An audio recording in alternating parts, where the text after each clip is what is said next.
You're about to hatch, and you have no idea what's coming. Inside this leathery shell, you've been growing for 3 months. Your mother buried you and dozens of your siblings in warm sand, then disappeared forever. She didn't stick around to see if you'd make it. She didn't care. Her job was done the moment she covered you with dirt. Now you're on your own, and the world outside is already trying to kill you. Your egg tooth scrapes against the inside of the shell. It's a tiny spike on your snout that exists for one purpose: getting you out. You push and scratch, working your way through the tough membrane. Other eggs around you are doing the same thing. Some of your siblings started hatching yesterday. Others won't make it out at all. The ones that don't break free in time will die inside their shells, becoming nothing more than failed attempts. You finally break through. The first thing that hits you is the heat. The sand is warm, almost too warm, but you keep digging upward.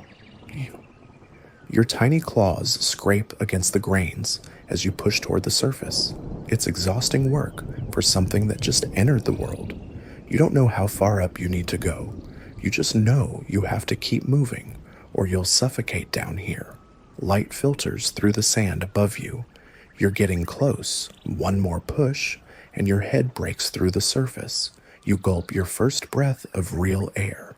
It's different from the stale atmosphere inside the egg. This air is fresh and carries scents you don't understand yet. You pull the rest of your body out of the sand, shaking off the grains that cling to your bright green skin. You're about 6 inches long, perfectly formed but impossibly small. Your scales are vibrant green with darker bands running across your back. You look nothing like the massive adults of your species.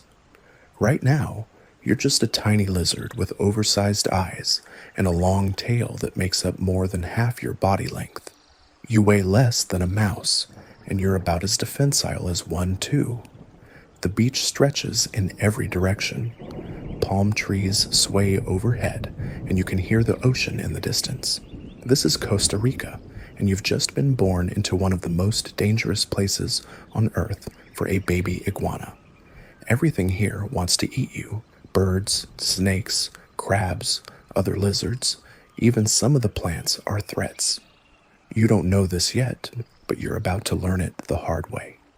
Your siblings are emerging around you. Some are already moving, instinctively heading toward the trees. Others are still struggling to break free from their shells. A few have given up entirely. You don't wait for them. Something deep in your brain tells you to run. You don't know where you're going, but staying here feels wrong. The open sand makes you feel exposed and vulnerable. You scramble toward the nearest vegetation. Your legs are unsteady, and you stumble more than you run. A shadow passes overhead. You freeze instantly, pressing your body against the sand. It's a frigate bird, circling high above the beach. Its sharp eyes are scanning for exactly what you are: a helpless baby iguana. You stay perfectly still until the shadow moves on, then continue your desperate dash toward cover. The base of a palm tree offers some protection. You climb quickly, your claws finding purchase on the rough bark. Climbing comes naturally to you. Your feet are designed for gripping, with sharp claws that can dig into almost any surface. You scramble up the trunk, putting distance between yourself and the ground. Height means safety, or at least that's what your instincts tell you. Halfway up the tree, you pause to catch your breath. From here, you can see the beach where you were born. More of your siblings are emerging from the sand. Some are making the same journey you just completed. Others aren't moving at all. A crab scuttles across the sand and grabs one of the slower hatchlings. Your sibling disappears into the crab's claws without even a struggle. There's no rescue, no intervention. That's just how it works here. You keep climbing until you reach the lower branches. The leaves provide cover from above and a good vantage point to survey your surroundings. You're exhausted from the climb, but you can't rest yet. Hunger is starting to gnaw at your stomach. You've never eaten before, but somehow you know what to look for. Your eyes scan the nearby foliage, searching for something green and edible. A small leaf catches your attention. It's the right size and color, and it doesn't look dangerous. You move carefully along the branch, testing each step before committing your weight. The leaf is tender and easy to bite. You chew slowly, getting used to the sensation. It tastes better than you expected, earthy and slightly sweet. You eat the entire leaf, then look for more. Food is everywhere once you know what to look for. Young leaves, flower petals, even some fruits are within reach. You eat methodically, trying to regain the energy you lost during your escape from the nest. Every few minutes, so you pause to scan for predators. The world is full of things that want to kill you, and constant vigilance is the only thing keeping you alive. As the sun begins to set, you face your first real challenge, surviving the night. Darkness brings different predators. Snakes hunt in the cool air. Bats swoop through the branches. Even some of the larger crabs can climb trees. You need to find a safe place to sleep, somewhere you won't be found by something with teeth. You settle into a cluster of leaves near the end of a branch. The spot is hidden from above and below, and the branch is too thin to support anything much larger than yourself. You wrap your tail around the branch for extra security and close your eyes. Sleep comes quickly, but it's not restful. Every sound makes you twitch awake. The rustle of leaves could be wind, or it could be something hunting you. Morning brings relief and new challenges. You're still alive, which is more than many of your siblings can say. The beach where you hatched is quieter now. Most of the survivors have dispersed into the forest. You're on your own in a world that seems designed to kill small iguanas. But you're still here, still breathing, still fighting. Your second day is about establishing a routine. You wake up hungry and immediately start foraging. The leaves you ate yesterday are already being digested, converted into energy and growth. You can feel your body changing, getting slightly stronger and more coordinated. Your movements are more confident now, less panicked and more purposeful. You discover that different plants taste different. Some are sweet and tender, others are bitter and tough. A few make your mouth burn in a way that warns you to stay away. You're learning through trial and error, building a mental catalog of what's safe to eat and what isn't. Nobody taught you this. You're figuring it out by surviving your mistakes. Other young iguanas are in the same trees. You see them occasionally, green flashes moving through the branches. They're not your siblings, at least not the ones from your nest. They're from other clutches, other mothers who buried their eggs in the same general area. You don't interact with them much. This isn't a social time in your life. Everyone is focused on the same thing, staying alive long enough to grow up. A week passes, then two. You're getting better at being an iguana.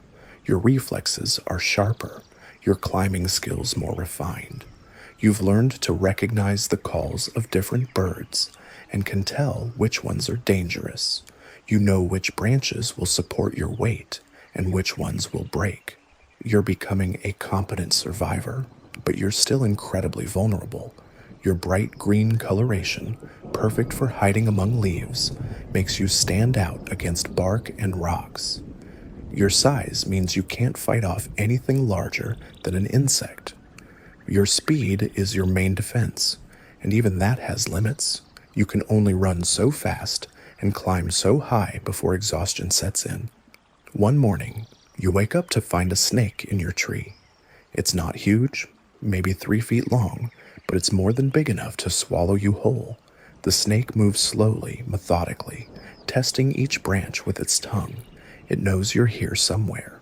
It can taste your scent in the air. You freeze, hoping your camouflage will hide you from its searching eyes. The snake passes within inches of your hiding spot. You can see its scales, the way its body curves around the branch. You hold your breath, every muscle tense and ready to run. The snake pauses, its head turning slightly in your direction. For a moment, you think it's seen you, then it continues moving, following a different scent trail. You wait until it's completely gone before you dare to move again. That encounter changes something in you. You realize that freezing isn't always enough.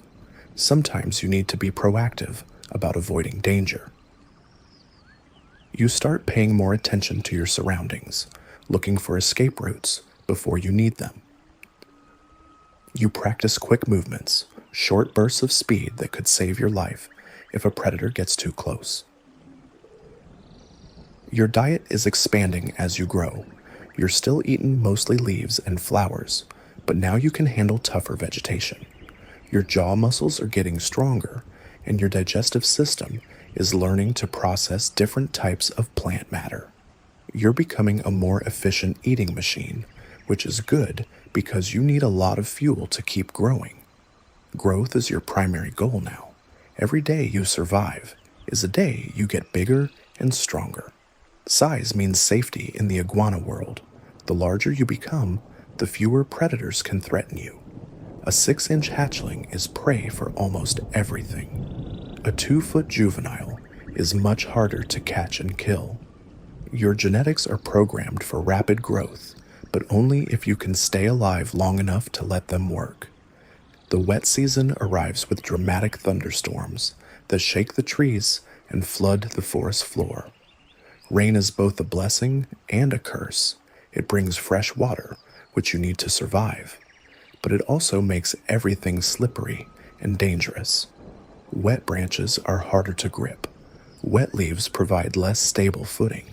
You have to be extra careful during storms, making sure you don't slip and fall to your death. You're learning to read the weather, to sense when storms are coming, and find shelter before they hit.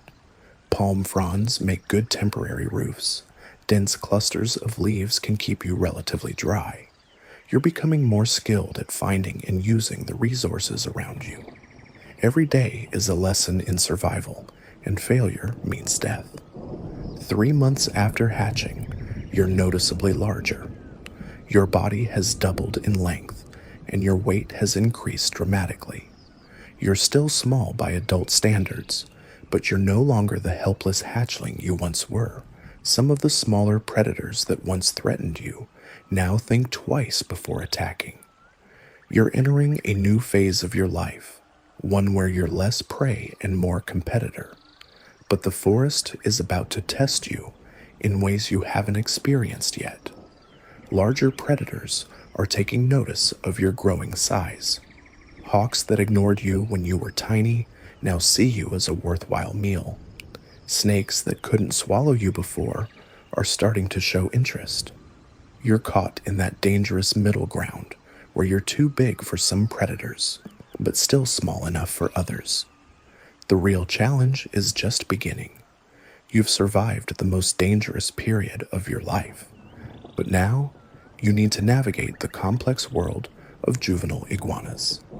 Territory becomes important. Food sources need to be defended. Other iguanas your size are no longer irrelevant. They're competition.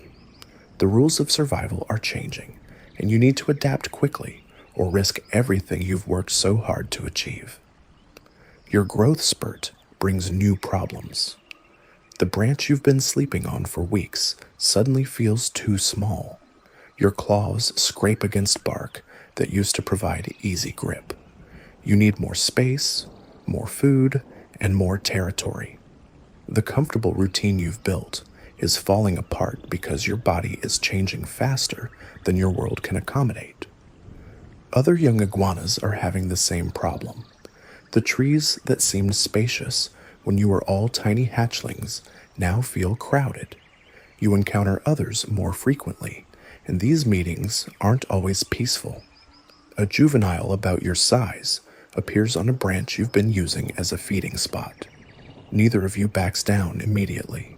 You both freeze, sizing each other up. The stare down lasts several minutes. Your throat puffs out slightly, an instinctive display of dominance. The other iguana does the same. You're both testing boundaries, trying to figure out who belongs here and who needs to leave. Finally, the other iguana takes a step back, then another. It turns and moves away, conceding the territory to you. You've won your first territorial dispute without throwing a single claw. But winning feels different than you expected. There's no celebration, no sense of triumph, just the quiet understanding that this is how things work now. You'll have to defend your space over and over again. Every good feeding spot, every safe sleeping branch, every patch of territory will need to be claimed and held. The forest is becoming a more complicated place. Your appetite is increasing dramatically. The small leaves that once satisfied you barely register as snacks now. You need larger meals, more variety, and constant feeding to fuel your rapid growth. You discover that some fruits are worth fighting for. A ripe fig can provide enough energy to last most of the day. But figs are rare, and when you find one, you're not the only iguana who wants it. The competition for food creates a hierarchy you're just starting to understand. Larger juveniles get first access to the best resources.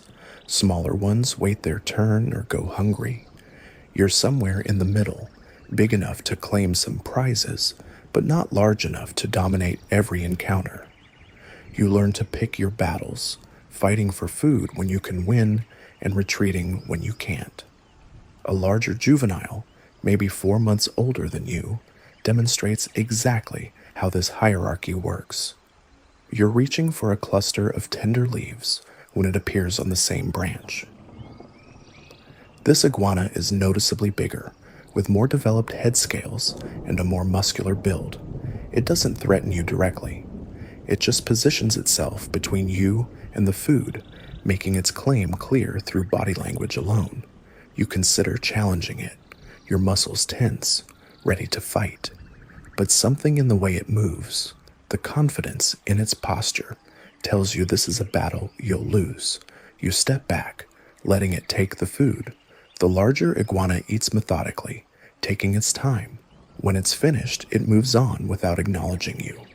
You approach the leaves it left behind, taking what remains. It's not much, but it's something. These encounters teach you about power and patience. Sometimes fighting is necessary. Sometimes retreat is the smarter choice. You're developing judgment, learning to read other iguanas and predict their behavior. It's a complex social skill that will serve you well as you continue growing. The wet season intensifies, bringing storms that last for days. Rain pounds the forest with relentless force. Rivers overflow their banks, turning the forest floor into a temporary lake. You spend most of your time high in the trees, waiting for the weather to pass. Food becomes scarce during these periods. Many plants are damaged by the constant rain, and the ones that survive are often too wet to eat comfortably. You discover that hunger makes you take risks you normally wouldn't consider. A fruit tree on the edge of your territory offers the only decent food for miles around. The problem is that several other iguanas have discovered it too. The tree becomes a battleground, with constant skirmishes over the best feeding spots. You join the fray, fighting for your share of the resources. The battles are more intense than anything you've experienced. Claws rake across scales, leaving shallow cuts that sting for days. Tails whip through the air, striking with surprising force. You learn to duck, dodge, and counterattack. Your reflexes sharpen under the pressure of real combat. Every fight teaches you something new about your own capabilities and limitations. You win some encounters and lose others. The wins feel earned, satisfying in a way that simply finding food never did. The losses sting, leaving you hungry and frustrated. but both outcomes are educational. You're learning the difference between opponents you can beat and those you should avoid. The forest is teaching you about strength, strategy, and survival through direct experience. A particularly nasty fight leaves you with a deep scratch across your shoulder. The wound doesn't heal quickly in the humid environment. It attracts flies and makes climbing painful. You're forced to rest more than you'd like, giving up prime feeding opportunities to other iguanas. The injury is a reminder of how quickly things can go wrong when you're living on the edge, but you heal, and the experience makes you more cautious. You start looking for ways to avoid fights rather than win them. Sometimes the best strategy is finding food sources that others haven't discovered yet. You become more exploratory, venturing into parts of the forest that other iguanas seem to avoid. The risks are higher in unknown territory, but so are the potential rewards. Your explorations lead you to discover a grove of trees that produces small, sweet fruits. The location is slightly isolated, which probably explains why other iguanas haven't found it yet. You spend several days feeding there undisturbed, enjoying the luxury of eating without looking over your shoulder. But you know this paradise won't last forever. Eventually, other iguanas will discover your secret spot. Sure enough, another juvenile appears after a week of solitary feeding. This one is smaller than you, clearly younger and less experienced. It approaches cautiously, watching your reaction. You could chase it away immediately, but something makes you hesitate. Maybe it's the memory of being the smaller iguana yourself, or maybe you're just not particularly hungry at the moment. You let it stay, watching as it feeds on the lower branches while you claim the higher ones. The arrangement works surprisingly well. The younger iguana stays out of your way, taking only what you don't want. In return, you provide a form of protection. Your presence deters other iguanas from investigating the area. It's not friendship exactly, but it's a form of cooperation that benefits both of you. You're learning that the forest isn't always about direct competition. Your body continues changing in ways that surprise you. Your head is becoming more triangular, with prominent scales that weren't there before. Your limbs are getting longer and more powerful. Your tail, always your longest feature, is now thick with muscle. You're starting to look like a real iguana instead of an oversized hatchling. The transformation brings new abilities. You can run faster across open ground. Your climbing skills are more refined, allowing you to navigate complex branch systems with ease. Your bite is stronger, capable of crushing tougher plant material. You're becoming a more efficient survivor, better adapted to the challenges of forest life. But with increased size comes increased visibility. Predators that ignored you when you were small are starting to pay attention. A hawk circles overhead, its sharp eyes tracking your movement through the trees. You freeze, pressing yourself against the bark, hoping your camouflage will hide you. The hawk makes 2 passes before moving on, apparently deciding you're not worth the effort. The encounter reminds you that you're still vulnerable. Size helps, but it's not a guarantee of safety. You need to stay alert, keep improving your skills, and never assume you're safe just because you're bigger than you used to be. The forest is full of surprises, and most of them are dangerous. Night hunting becomes part of your routine. Some of the best food is only available after dark, when other iguanas are sleeping. You learn to navigate by moonlight, moving carefully through branches you've memorized during the day. Your night vision isn't perfect, but it's good enough to find food and avoid most obstacles. The darkness brings different challenges. Nocturnal predators are more active, and you can't see them coming as easily. You learn to trust your other senses, listening for the rustle of leaves that might indicate a snake, feeling for vibrations that could mean a large predator is nearby. Moving at night requires a different kind of awareness, one that you develop through practice and occasional close calls. A close encounter with a boa constrictor teaches you about the importance of escape routes. You're feeding on night-blooming flowers when you notice the snake moving slowly along a nearby branch. It's hunting, using the darkness to mask its approach. You watch it for several minutes, fascinated by its methodical movement. Then you realize it's heading in your direction.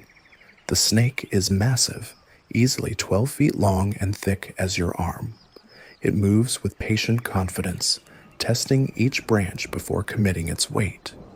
You have maybe 30 seconds before it reaches your position. Panic would be fatal. Instead, you force yourself to think clearly about your options. The branch you're on connects to several others. You choose the strongest one and move quickly but quietly toward it. The snake notices your movement and changes direction, flowing toward your new position with surprising speed. You're faster in short bursts, but the snake has stamina and reach.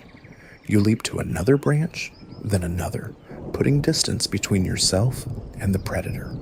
The snake follows for a while, then gives up and disappears into the darkness. You spend the rest of the night in a different tree, too shaken to continue feeding. Morning brings perspective and a new appreciation for your own survival skills. You outmaneuvered a predator that could have easily killed you. The experience builds confidence while reinforcing the importance of constant vigilance. You're getting better at this survival game, but the stakes keep getting higher.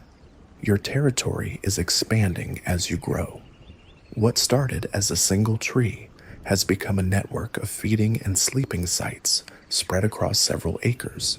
You know every branch, every food source, every hiding spot within your domain. Other iguanas recognize your scent markers and generally respect your boundaries. You're becoming an established resident of the forest. But establishment brings responsibility.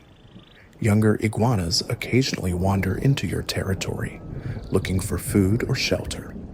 You have to decide whether to chase them away or tolerate their presence. Your choices are creating a reputation that will follow you as you continue growing. Other iguanas are learning whether you're aggressive or reasonable, territorial or accommodating. The decisions you make now will shape your future interactions. An iguana you spare today might remember the favor later. One you attack unnecessarily might become a future rival. You're navigating a complex social landscape where every action has consequences. And the forest is teaching you about politics as much as survival. Your 6th month brings the first real test of your growing status. A drought settles over the forest, turning the usually lush canopy into a collection of brown, withered leaves. Water becomes scarce, and the few remaining green plants are fought over with increasing desperation. You watch other iguanas lose weight rapidly, their bodies shrinking as they struggle to find enough food to survive. The competition intensifies beyond anything you've experienced. Fights break out over single leaves. Iguanas that once coexisted peacefully now view each other as direct threats. You're forced to defend your territory more aggressively, chasing away juveniles that would normally be tolerated. The forest transforms from a place of abundance into a battlefield where only the strongest will survive. Your size advantage becomes crucial during this period. You can reach food sources that smaller iguanas can't access. Your strength allows you to claim the best spots when resources are discovered. But you're also burning more energy than the smaller competitors, which means you need to find more food just to maintain your current condition. It's a delicate balance between using your advantages and managing your increased needs. A particularly brutal encounter occurs at one of the few remaining fruit trees. you arrive to find 3 other juveniles already feeding. Normally, you might wait your turn or look elsewhere, but with food this scarce, waiting isn't an option. You approach aggressively, head bobbing in a clear challenge. The smallest iguana flees immediately, recognizing that it can't compete with your size. The other 2 hold their ground. They're both nearly your size, confident in their ability to fight. What follows is the most intense battle of your young life. Claws rake across scales, drawing blood. Tails whip through the air with bone-crushing force. You take hits that would have killed you months ago, but your thicker scales and stronger bones absorb the punishment. The fight lasts nearly 10 minutes before one opponent retreats, limping away with deep scratches across its back. The remaining iguana is larger than you, with scars that suggest extensive fighting experience. It doesn't back down after watching you defeat the other challenger. Instead, it moves closer, clearly intent on claiming the entire tree for itself. You're already exhausted from the previous fight, but there's no choice except to engage. This opponent is different from the others, more calculated, so more dangerous. The fight is briefer, but more vicious. Your opponent targets your injured areas, reopening wounds from the previous battle. You respond by focusing on its legs, trying to limit its mobility. The strategy works partially, but the larger iguana's experience shows. It maneuvers you into a disadvantageous position, then strikes with precision that leaves you stunned and bleeding. You retreat, conceding the tree to a superior opponent. The defeat stings more than the physical wounds. You've been forced to acknowledge that you're not yet at the top of the juvenile hierarchy. There are still iguanas out there who can dominate you through size, experience, or sheer aggression. The lesson is humbling but necessary. Recovery takes longer than expected. Your injuries limit your mobility, making it harder to compete for the remaining food sources. You're forced to scavenge, eating whatever scraps you can find. The quality of your diet declines dramatically, and you begin losing weight for the first time since hatching. Your growth slows, then stops entirely as your body focuses on healing rather than expansion. The drought finally breaks after 3 weeks of punishment. Rain returns to the forest, bringing immediate relief to the stressed ecosystem. Plants that seemed dead suddenly sprout new growth. Streams refill with fresh water. The desperate competition for resources eases as abundance returns. You celebrate by eating until your stomach hurts, gorging yourself on the newly available vegetation. Your body responds quickly to the improved conditions. The weight you lost during the drought returns within days.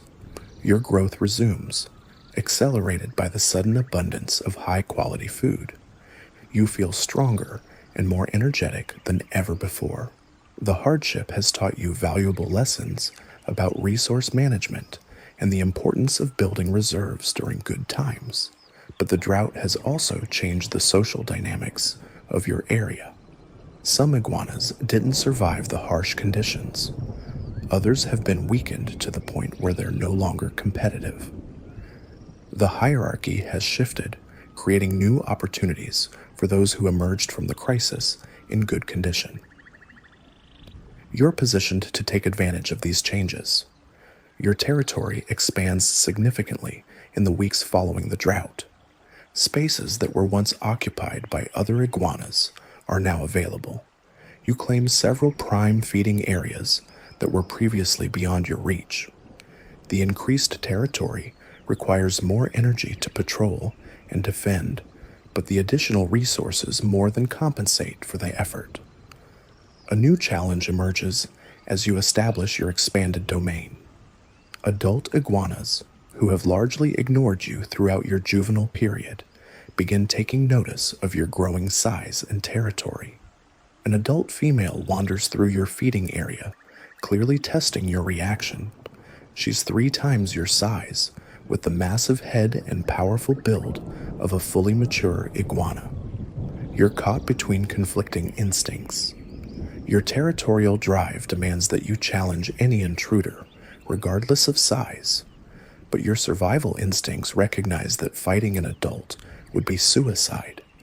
You compromise by making yourself visible without directly confronting the larger iguana. You display your size and confidence while carefully avoiding any behavior that could be interpreted as a direct challenge. The adult female seems amused by your posturing. She feeds leisurely in your territory, taking her time to sample the best resources. You watch helplessly as she consumes food that took you weeks to locate and defend. When she's finished, she moves on without acknowledging your presence. The message is clear. You're still not big enough to matter in the adult world. The encounter is both frustrating and educational. You realize that your growth phase is far from over. The territory you've worked so hard to establish is still vulnerable to larger iguanas who can take what they want without consequence. You need to keep growing, keep getting stronger, until you can command the respect that only comes with true size. Your feeding becomes more strategic as you enter your 7th month. You're learning to identify the most nutritious plants, the ones that will fuel rapid growth rather than just satisfy hunger. Protein-rich flowers become a priority. Young shoots with high mineral content get special attention. You're eating with purpose now, treating your diet as fuel for the transformation ahead. The changes in your body become more dramatic with each passing week. Your head is developing the angular, powerful shape of an adult male. Your limbs are thickening with muscle. Your tail, always impressive, is now a formidable weapon capable of delivering crushing blows. You're starting to look like a force to be reckoned with rather than just another juvenile. Other iguanas are noticing the changes too. Younger juveniles give you more space than they used to. Iguanas your own age are less likely to challenge you directly. The shift in how others perceive you is subtle but unmistakable. You're climbing the hierarchy through growth rather than conquest, gaining status simply by becoming too large to ignore. Your 8th month brings the first signs of approaching sexual maturity. Your skin begins developing a slight orange tint during certain times of day. Your behavior becomes more territorial, more aggressive toward other males. You find yourself drawn to areas where adult iguanas congregate, even though you're still too young to participate in their social dynamics. The approaching maturity brings new dangers. Adult males who previously ignored you now view you as a potential rival. Your size is approaching the threshold where you could theoretically challenge for territory and mating rights. This makes you a target for preemptive aggression from established adults who want to eliminate future competition. Your first encounter with serious adult aggression happens without warning. You're feeding peacefully when a massive male appears on your branch. He's easily 4 feet long, with the scarred hide and confident demeanor of a dominant adult. He doesn't threaten you directly at first, just positions himself to block your access to the food. It's a test of your response to adult authority. You face an impossible choice. Backing down immediately would establish you as subordinate to every adult in the area, but challenging a fully grown male would be suicide. You choose a middle path, holding your ground without being overtly aggressive. You continue feeding, but you make room for the larger iguana to access the same resources. It's a delicate balance between showing respect and maintaining dignity. The adult male seems satisfied with your response. He feeds alongside you for several minutes, establishing his dominance through presence rather than violence. When he's finished, he moves on without incident. You've passed your first test of adult interaction, but you know it won't be the last. As you continue growing, these encounters will become more frequent and more intense. Your growth rate accelerates as you approach your first birthday. The abundant food following the drought has created ideal conditions for rapid development. You're adding inches to your length every month, gaining weight and muscle mass at an unprecedented rate. Your body is racing towards sexual maturity, driven by genetics and favorable environmental conditions. The transformation is exhausting. You sleep more than you used to, your body channeling energy into growth rather than activity. Your appetite becomes enormous, requiring constant feeding to fuel the rapid changes. You're eating almost continuously during daylight hours, taking breaks only when absolutely necessary. Your territory continues expanding as your confidence grows. You're now controlling nearly an acre of prime forest with multiple feeding sites and several secure sleeping areas. The domain represents months of careful establishment and defense. Other iguanas recognize your scent markers and generally respect your boundaries. You've become a significant presence in the local hierarchy, but with increased status comes increased responsibility. Younger iguanas occasionally approach your territory, looking for guidance or protection. You're not sure how to handle these interactions. Your instincts tell you to chase away potential competitors, but there's also something satisfying about being recognized as a leader by smaller iguanas. You decide to tolerate some of the younger visitors, particularly those who show proper deference. They're allowed to feed in less desirable areas of your territory in exchange for helping to watch for predators. It's your first experience with the complex social structures that govern adult iguana society. You're learning that power comes with both privileges and obligations. The arrangement works well until a group of juveniles begins taking advantage of your tolerance. They become bolder, feeding in prime areas and failing to show proper respect. The situation escalates when they refuse to move aside during one of your feeding sessions. You're forced to reassert your authority through direct confrontation. The fight involves multiple opponents, something you've never dealt with before. You can't focus on a single target because attacks come from multiple directions. Your size advantage is partially negated by the numbers disadvantage. The battle is chaotic and exhausting, with no clear winner emerging. Everyone involved suffers injuries, and the prime feeding spot is destroyed in the process. The aftermath teaches you about the costs of leadership. Maintaining authority requires constant vigilance and occasional violence. The younger iguanas now show proper respect, but they also harbor resentment about the beating they received. You've learned that power must be exercised carefully to avoid creating unnecessary enemies. Your relationship with the forest itself is evolving as you grow. You're no longer just a small creature trying to survive in a dangerous world. You're becoming part of the ecosystem's power structure, a player in the complex web of relationships that govern forest life. Other animals are starting to recognize you as a legitimate threat rather than just prey. Small birds that once ignored you now give you a wide berth. Mammals that might have considered you a potential meal are keeping their distance. Even some snakes seem less eager to pursue you as prey. You're crossing the threshold from victim to predator, from prey to power.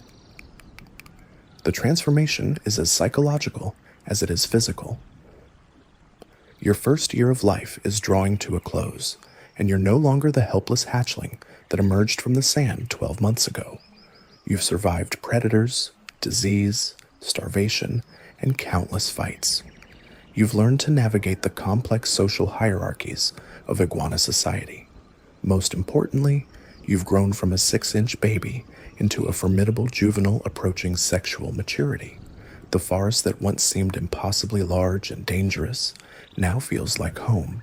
You know every tree, every hiding spot, every source of food within your territory.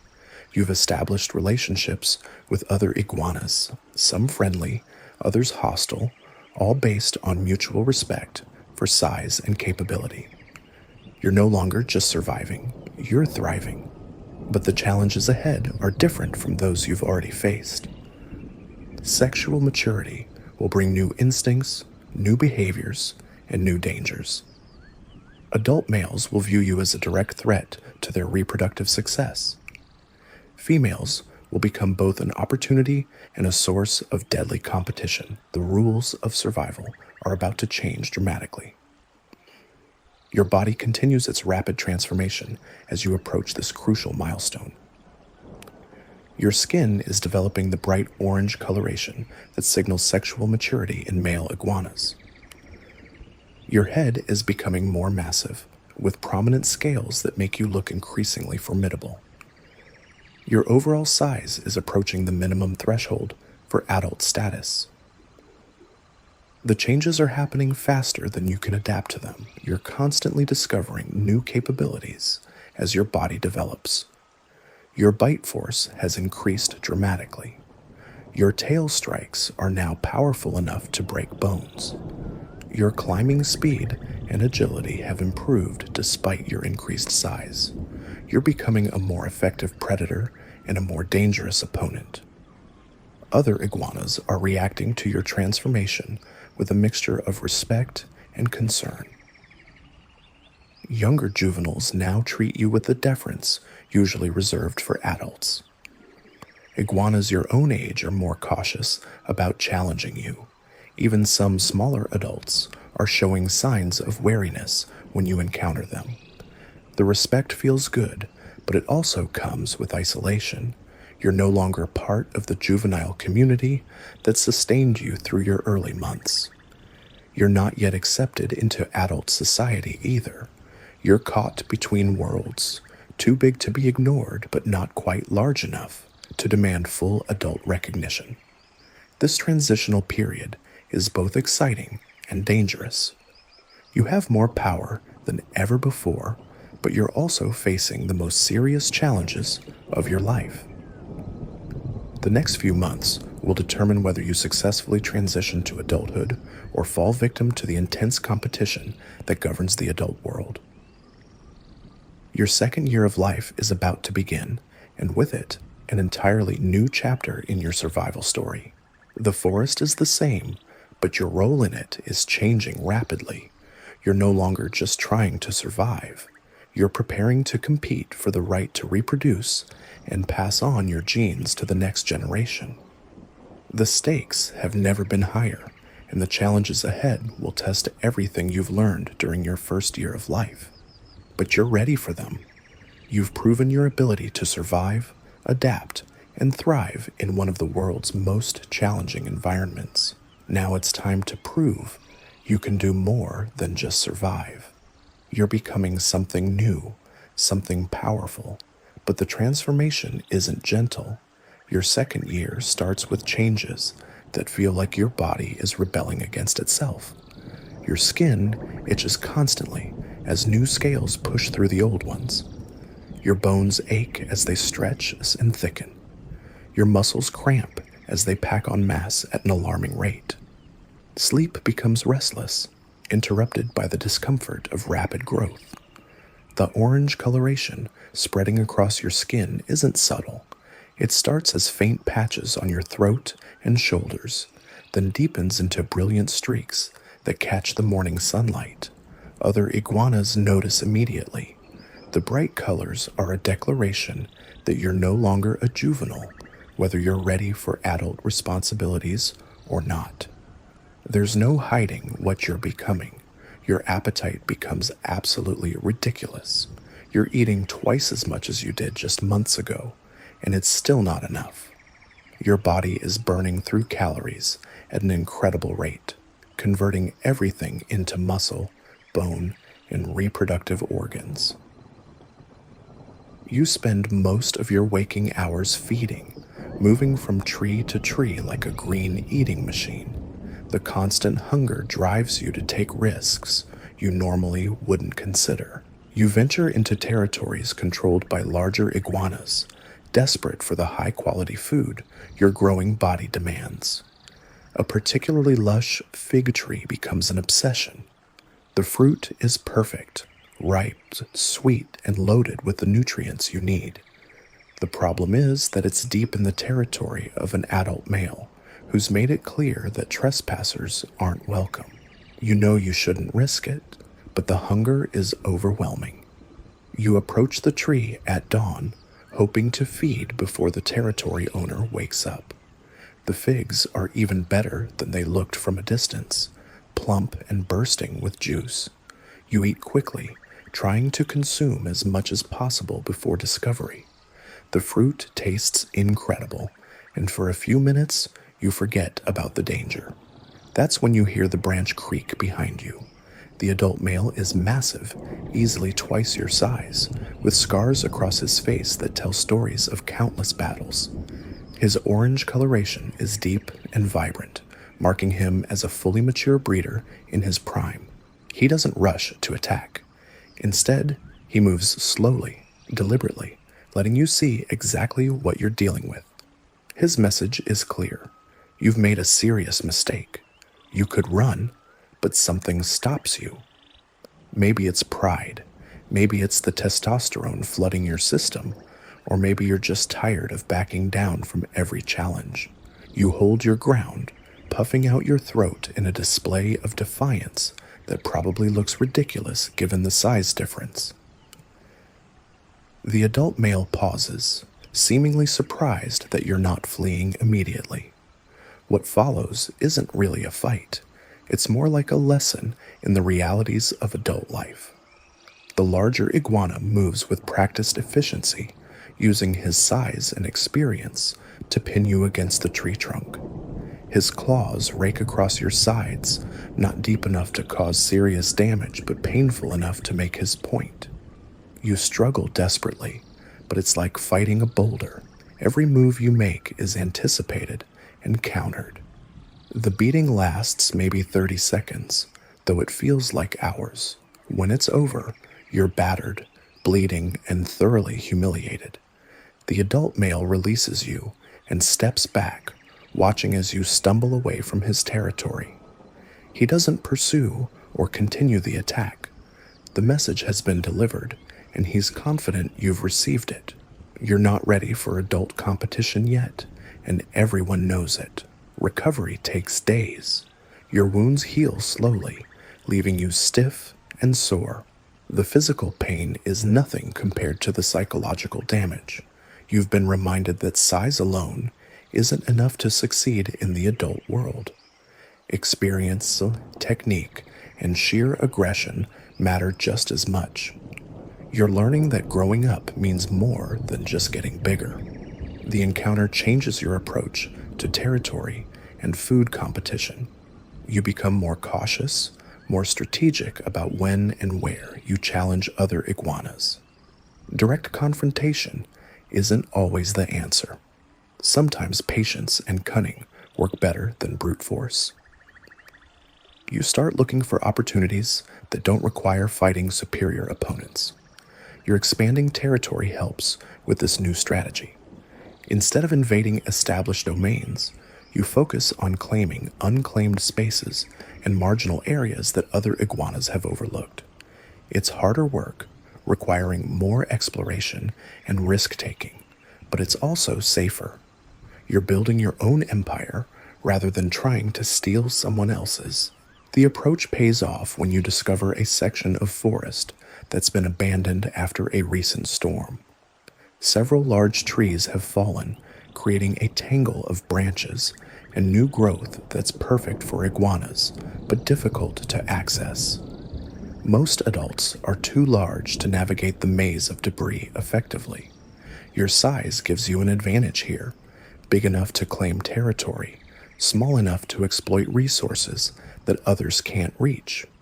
You spend weeks establishing yourself in the storm-damaged area. The work is exhausting, requiring constant maintenance of paths through the debris and careful mapping of food sources. But the effort creates something valuable, your first truly secure territory. This isn't space you're borrowing or defending against constant challenges.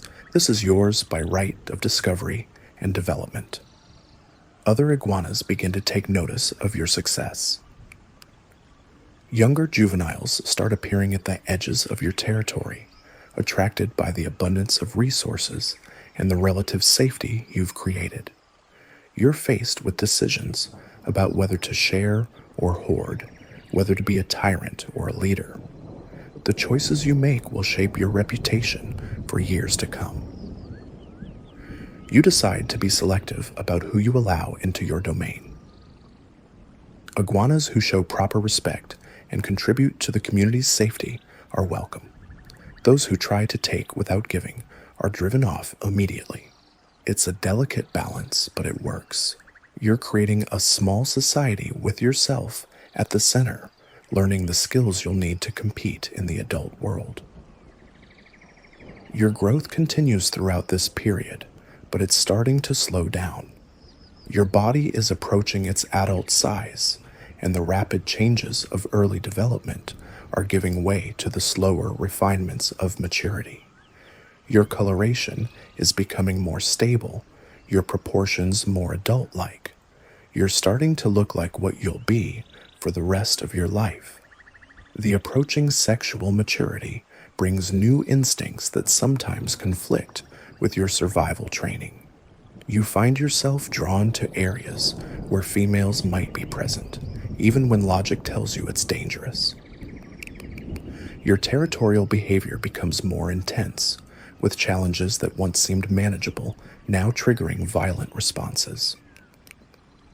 The hormones flooding your system are powerful forces that you're still learning to control. A particularly intense episode occurs when a juvenile male wanders into your territory and refuses to leave when challenged. Normally, you might have chased him off with minimal violence, but something about his defiant posture triggers a rage you've never experienced before. The fight that follows is brutal and one-sided. You don't stop attacking until the intruder is bloody and broken, fleeing through the trees with injuries that will take weeks to heal. The aftermath leaves you shaken. The violence felt good while it was happening, satisfying in a way that disturbs you. You're discovering that adult iguanas don't just fight for resources, they fight for the psychological satisfaction of dominance. It's a dangerous discovery that could lead you down a path of unnecessary aggression and conflict. You start paying attention to how established adults handle territorial disputes. The most successful ones aren't necessarily the most violent. They're the ones who project strength so effectively that challenges rarely escalate to actual fighting. They've learned to use intimidation, posturing, and psychological warfare to achieve their goals without risking injury. This becomes your new model for leadership. Instead of relying on violence to solve every problem, you work on developing the presence and confidence that make violence unnecessary. Your size helps, but attitude matters more. You practice the head movements, body positions, and vocalizations that signal dominance to other iguanas. It's like learning a new language, one spoken through posture and movement rather than words. The strategy works better than expected. Conflicts in your territory become less frequent and less violent. Other iguanas seem to sense that challenging you isn't worth the potential cost. You're developing a reputation as someone who's dangerous when provoked, but reasonable when approached respectfully. It's exactly the kind of reputation that successful adults cultivate. Your second year also brings your first real encounter with adult females. They're different from the males in ways that surprise you. Where males are direct and aggressive, females are subtle and calculating. They watch you from a distance, evaluating your territory, your behavior, your potential as a mate. You're not ready for actual breeding yet, but the females are already sizing you up for future reference. One female in particular seems interested in your territory. She's smaller than the dominant males, but carries herself with quiet confidence.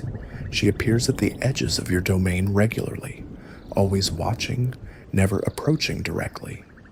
You're not sure how to interpret her behavior. Is she scouting for a future takeover, or is she genuinely interested in you as a potential partner? The uncertainty is maddening. Your instincts are telling you to approach her, but your experience warns against making assumptions about adult intentions. You compromise by making yourself visible when she's around, displaying your territory's resources and your own physical condition. If she's evaluating you, you want to make sure she sees your best qualities. The subtle courtship dance continues for weeks. She ventures slightly deeper into your territory each time, testing your reactions. You allow the intrusions, interpreting them as signs of interest rather than threats. The interactions are charged with tension and possibility, unlike anything you've experienced with other iguanas. You're getting your first taste of the complex dynamics that govern adult relationships. But the female's interest also attracts unwanted attention. Adult males who previously ignored your territory begin showing up, drawn by the possibility that breeding activity might be occurring. They're not interested in fighting you directly. You're still too small to be worth the effort. But they want to assess whether your territory is worth claiming for themselves. The increased scrutiny forces you to step up your territorial defense. You can't afford to show weakness when mature adults are watching. Every interaction becomes a test of your worthiness to hold prime real estate. The pressure is intense, but it's also educational. You're learning what it takes to maintain territory when the stakes are higher than just personal survival. Your diet becomes even more important as the demands on your body intensify. You're not just fueling growth anymore. You're maintaining muscle mass, supporting reproductive development, and providing energy for increasingly frequent territorial disputes. The quality of your food directly affects your ability to compete with other iguanas.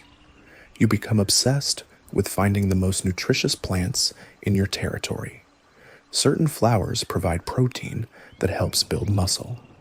Specific fruits contain minerals that strengthen bones and scales. Young shoots offer vitamins that enhance your coloration and overall health. You're eating like an athlete in training, because in many ways, that's exactly what you are. The specialized diet requires more time and energy to maintain. You can't just grab whatever's convenient anymore. Each meal needs to be planned and executed with precision. The increased effort pays off in improved physical condition, but it also makes you more vulnerable to disruption. If your carefully planned feeding schedule is interrupted, the consequences are immediate and serious. This vulnerability becomes apparent during a particularly challenging week when unusually heavy rains flood your territory. Many of your regular food sources are damaged or inaccessible. You're forced to venture into neighboring territories to find adequate nutrition, which means dealing with hostile iguanas who don't appreciate your presence. The raids are dangerous but necessary for maintaining your physical condition. One such raid nearly ends in disaster. You're feeding in a tree controlled by an adult male when he returns unexpectedly from his own foraging trip. There's no time to escape before he spots you. The chase that follows is terrifying. You're fleeing through unfamiliar territory while a larger, more experienced iguana pursues you with murderous intent. You escape only because you're more agile in the smaller branches that can't support his weight. The close call reinforces the importance of having backup plans and alternative food sources. You start developing relationships with iguanas in neighboring territories establishing agreements that allow limited access during emergencies. It's complex diplomacy that requires constant maintenance, but it provides security that pure aggression can't match. Your social skills are developing rapidly as you navigate these adult relationships. You're learning to read subtle signals, to understand the difference between genuine threats and mere posturing. The ability to interpret other iguanas' intentions becomes as important as physical strength. You're developing emotional intelligence alongside your growing body. The approach to your second birthday brings reflection on how far you've come. The helpless hatchling that emerged from the sand 18 months ago would barely recognize the powerful juvenile you've become. You've survived predators, disease, starvation, and countless fights. You've established territory, built alliances, and earned respect from other iguanas. Most importantly, you've learned to think strategically about survival rather than just reacting to immediate threats. But you also recognize how much further you have to go. True, sexual maturity is still months away. The territory you've built is secure, but small compared to what successful adults control. Your fighting skills are improving, but haven't been tested against prime adult males. You're approaching adulthood, but you haven't arrived yet. The awareness of your limitations keeps you humble despite your growing power.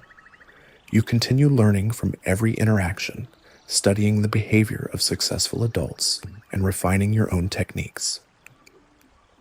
The forest is still teaching you lessons about survival, competition, and leadership. You're an eager student because you know the consequences of ignorance. Your third year begins with new challenges that test everything you've learned.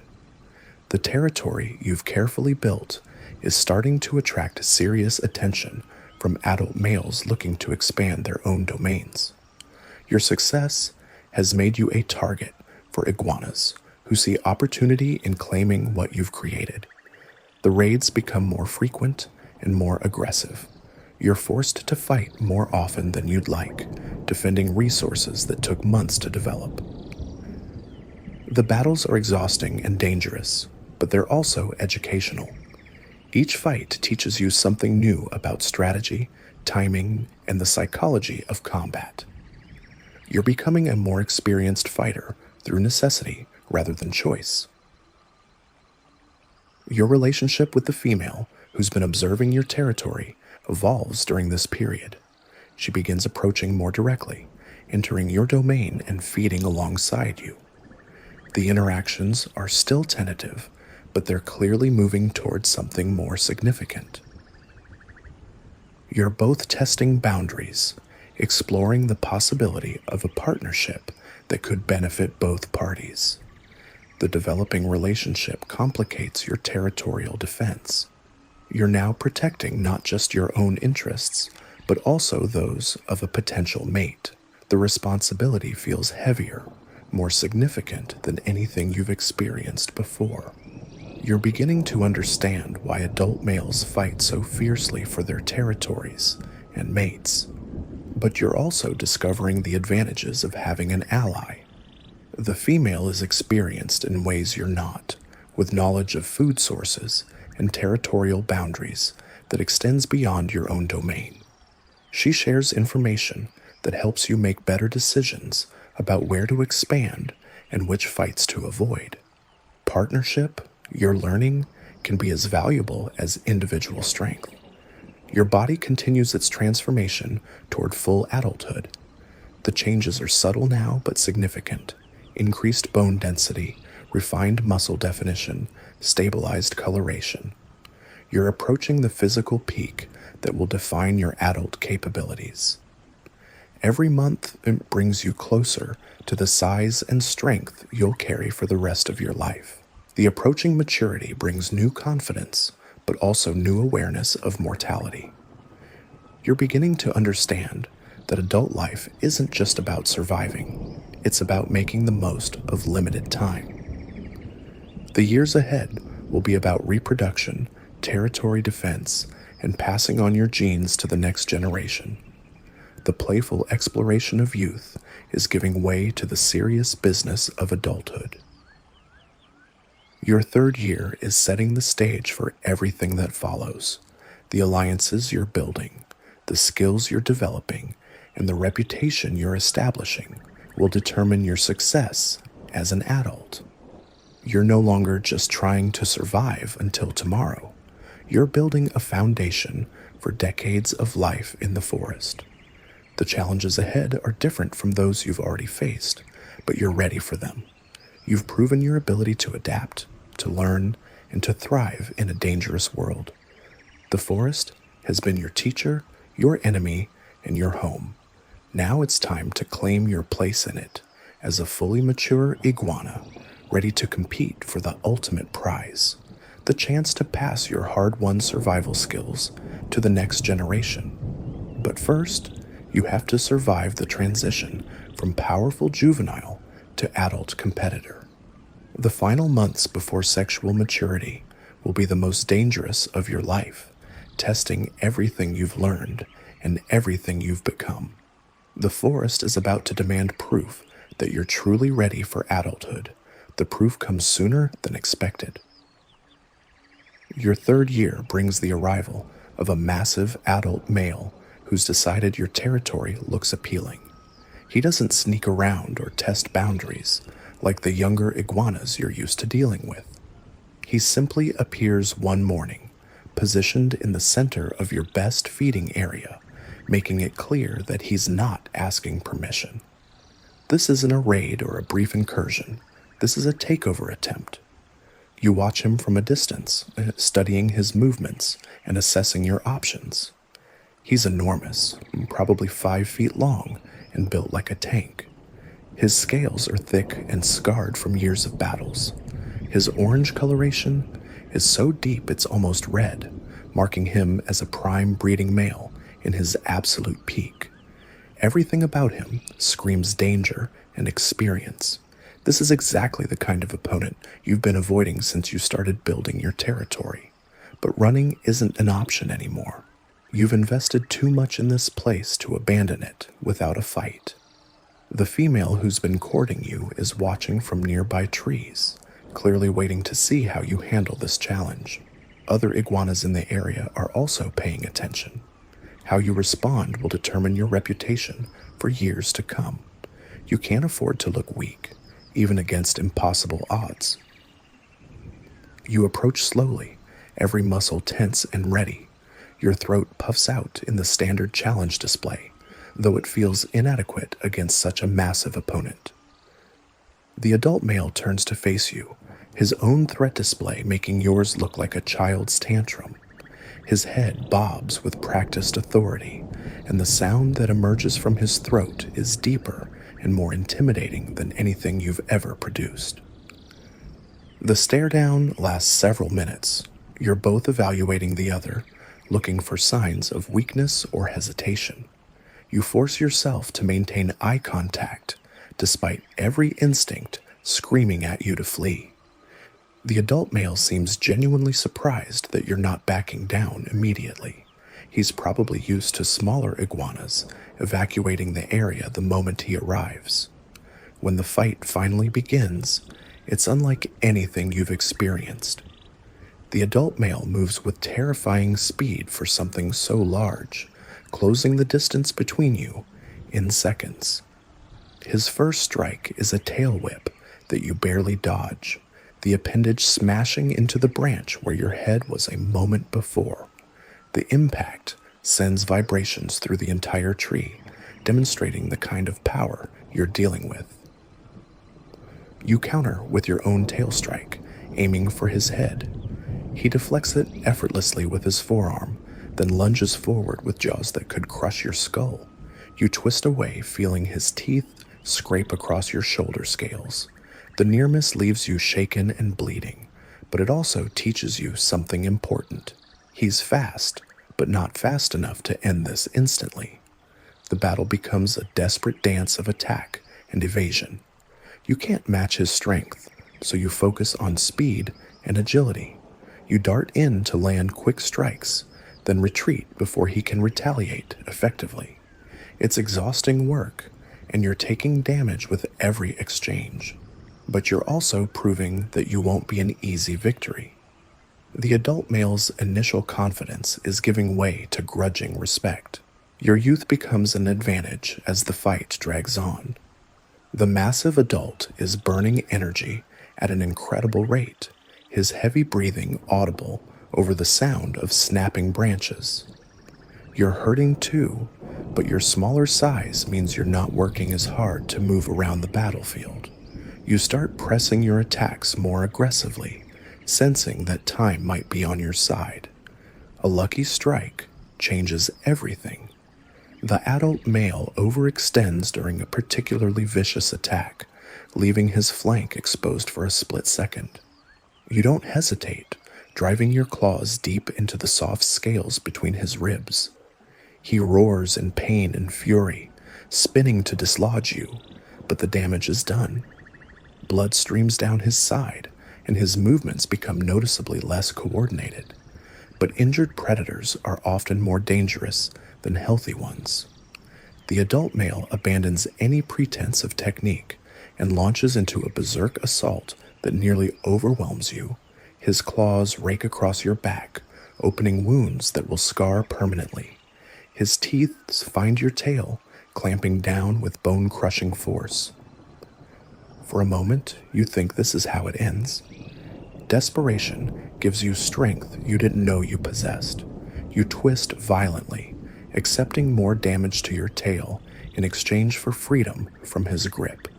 The maneuver works, but it leaves you exhausted and bleeding heavily.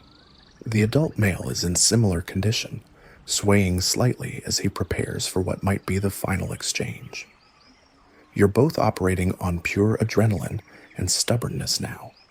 The climactic moment comes when you both strike simultaneously. Your claws find his throat at the same instant his find yours. For several seconds, you're locked together, each trying to deliver a killing blow while preventing the other from doing the same. The pressure on your windpipe is enormous, spots dancing in your vision as oxygen becomes scarce. But you can feel his grip weakening as your own claws dig deeper. Then suddenly, he releases you. The adult male staggers backward, blood flowing from the wounds on his neck. He looks at you with something that might be respect, or might just be exhaustion. For a moment, you think he's going to renew the attack. Instead, he turns and begins moving away from your territory, his massive form disappearing into the forest with surprising speed. You've won, but it doesn't feel like victory. You're barely standing, your body covered in wounds that will take weeks to heal. Your territory is destroyed, branches broken, and blood splattered across what were once pristine feeding areas. The cost of defending your domain has been enormous, and you're not sure the price was worth paying. But the other iguanas watching the battle have a different perspective. Word spreads quickly through the forest that a juvenile successfully drove off a prime adult male. Your reputation transforms overnight from promising youngster to legitimate threat. Iguanas who previously ignored you now treat you with obvious respect. You've crossed a threshold that can't be uncrossed. The female who witnessed your fight approaches while you're still catching your breath. She moves with new confidence, no longer testing your reactions, but clearly accepting you as a worthy partner.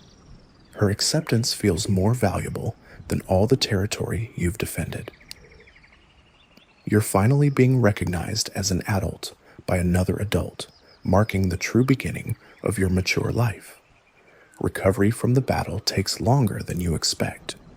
Your wounds heal slowly, leaving you vulnerable to opportunistic attacks from smaller iguanas who think you might be weakened.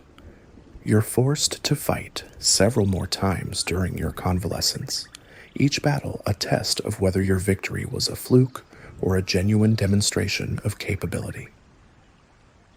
You pass every test, but the constant conflict is exhausting. Your relationship with the female deepens during this period.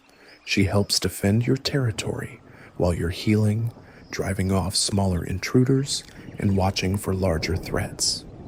It's your first experience with true partnership, and it's revelatory. Having an ally doubles your effective strength while having your vulnerability. You begin to understand why successful adults form lasting bonds. The partnership brings new responsibilities. You're no longer making decisions based solely on your own needs. The female's preferences and requirements become factors in every choice you make. It's an adjustment that requires conscious effort, but it's also deeply satisfying. You're building something together that's larger than either of you could create alone. Your territory slowly recovers from the damage inflicted during the battle. New growth replaces broken branches, and fresh food sources develop in areas that were previously unused. The destruction forced you to explore new parts of your domain, leading to discoveries that actually improve your overall situation. Sometimes, devastation creates opportunities that wouldn't exist otherwise, but the victory also attracts new challenges. Word of your success reaches other adult males looking to test themselves against a rising competitor. They arrive individually at first, each hoping to claim the territory and reputation you've built. You're forced to fight again and again, defending your position against a seemingly endless stream of challengers. Each battle teaches you something new about combat strategy and territorial defense. You learn to read opponents quickly, identifying their strengths and weaknesses before the fighting begins. You develop signature moves and defensive techniques that give you advantages over less experienced fighters. Most importantly, you learn when to fight and when to negotiate, saving your energy for battles that truly matter. Your fighting skills improve rapidly under this constant pressure. What started as desperate flailing evolves into calculated violence. You develop the ability to inflict maximum damage while minimizing risk to yourself. Your reputation grows with each victory, creating a psychological advantage that makes future conflicts easier to win. The female proves invaluable during this period, providing intelligence about approaching threats and supporting your defensive efforts.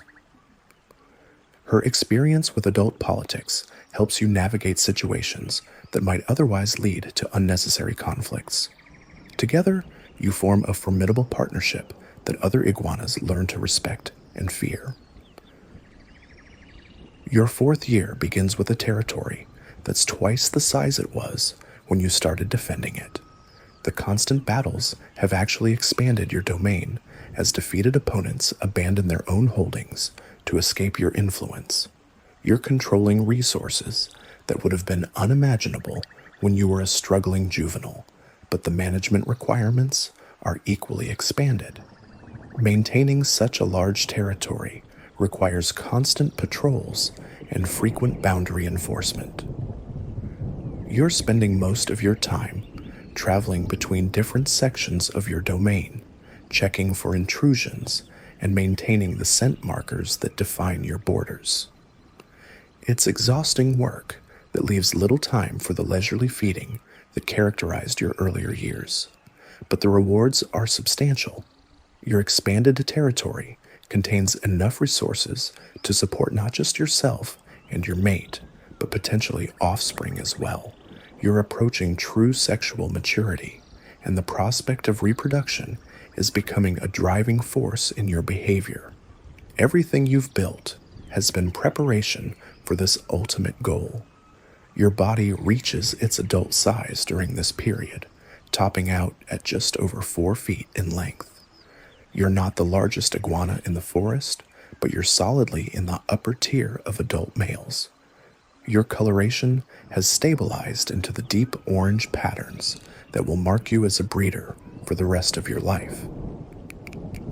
You've achieved the physical peak that will define your capabilities for decades to come.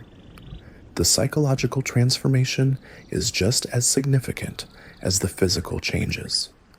You think differently now planning months ahead rather than just reacting to immediate threats. Your decision-making process considers long-term consequences and strategic implications. You've developed the mature judgment that separates successful adults from those who don't survive their first breeding season. Your relationship with the female evolves into something approaching true partnership. You've learned to coordinate your activities, dividing territorial defense duties, and sharing information about threats and opportunities. The cooperation extends beyond mere convenience into genuine affection and mutual support. You're experiencing pair bonding for the first time. The bond becomes tested when another female enters your territory. She's younger than your established partner, but equally attractive, and her presence creates tension that threatens to destroy everything you've built. Your mate makes it clear that sharing isn't an option, forcing you to choose between expanding your reproductive opportunities and maintaining your existing relationship. You choose loyalty over opportunity, driving the younger female away despite her obvious interest. The decision strengthens your bond with your established mate while demonstrating the kind of commitment that successful partnerships require. You're learning that adult relationships involve sacrifices as well as benefits. Your 5th year brings the first real test of your reproductive capabilities. Your mate begins showing signs of approaching egg laying, her behavior changing in ways that trigger new instincts in your own psychology.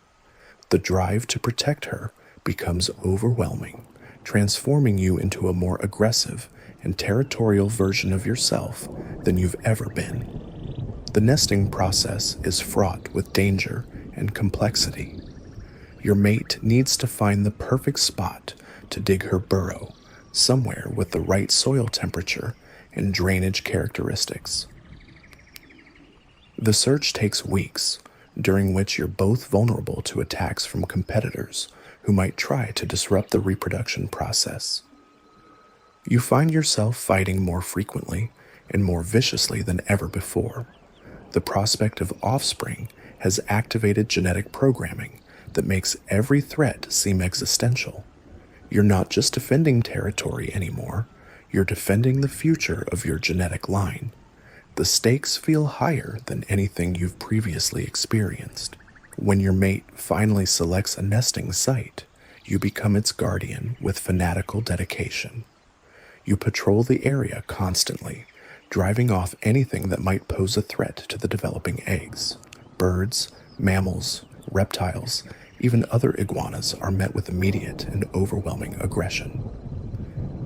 You're operating on pure instinct now, your rational mind subordinated to the biological imperative to protect your offspring. The egg-laying process takes several days, during which your mate is completely vulnerable. She's focused entirely on the complex task of creating and positioning her eggs, leaving you responsible for all defensive duties. The pressure is enormous, but it's also deeply satisfying. You're fulfilling your ultimate biological purpose, ensuring the continuation of your genetic legacy. Once the eggs are buried and hidden, your role changes dramatically. Unlike your own mother, you don't disappear immediately after reproduction. Instead, you maintain a distant watch over the nesting area, deterring predators and competitors who might threaten the developing embryos. It's a months-long commitment that requires careful resource management and strategic planning. Your mate returns to normal activity relatively quickly, but the experience has changed both of you. You've successfully reproduced, achieving the goal that all your previous struggles were building toward. The knowledge that your genes are developing beneath the forest floor gives every subsequent action new meaning and purpose. But reproduction also brings new vulnerabilities. The energy invested in mating and nest defense has left you both weakened and more susceptible to challenges from other iguanas. Several competitors attempt to take advantage of your reduced condition, forcing you to fight when you're not at peak strength. The battles are harder than usual, but your experience and desperation carry you through. Your 6th year is defined by the anticipation of hatching. The eggs you helped create are developing according to their own timeline, completely beyond your control. All you can do is maintain your vigilance and hope that enough of them survive to justify the enormous investment of time and energy you've made. The forest around your territory continues changing as new generations of iguanas emerge and older ones disappear. You're no longer the rising challenger you once were. You're an established adult with a reputation and responsibilities. Younger males look at you the way you once looked at the adults who seemed impossibly large and powerful. Your perspective on territorial defense evolves as you gain experience. You learn to distinguish between serious threats and mere posturing, conserving your energy for battles that actually matter.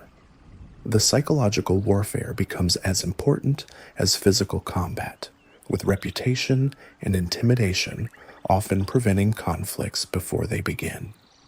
Your relationship with your mate deepens into something approaching true partnership. You've shared the ultimate experience of reproduction, bonding you in ways that casual associations can't match. The knowledge that you're both invested in the same genetic future creates a connection that transcends immediate self-interest. But partnership also brings complications. Your mate has her own opinions about territorial management and resource allocation, opinions that don't always align with your own preferences.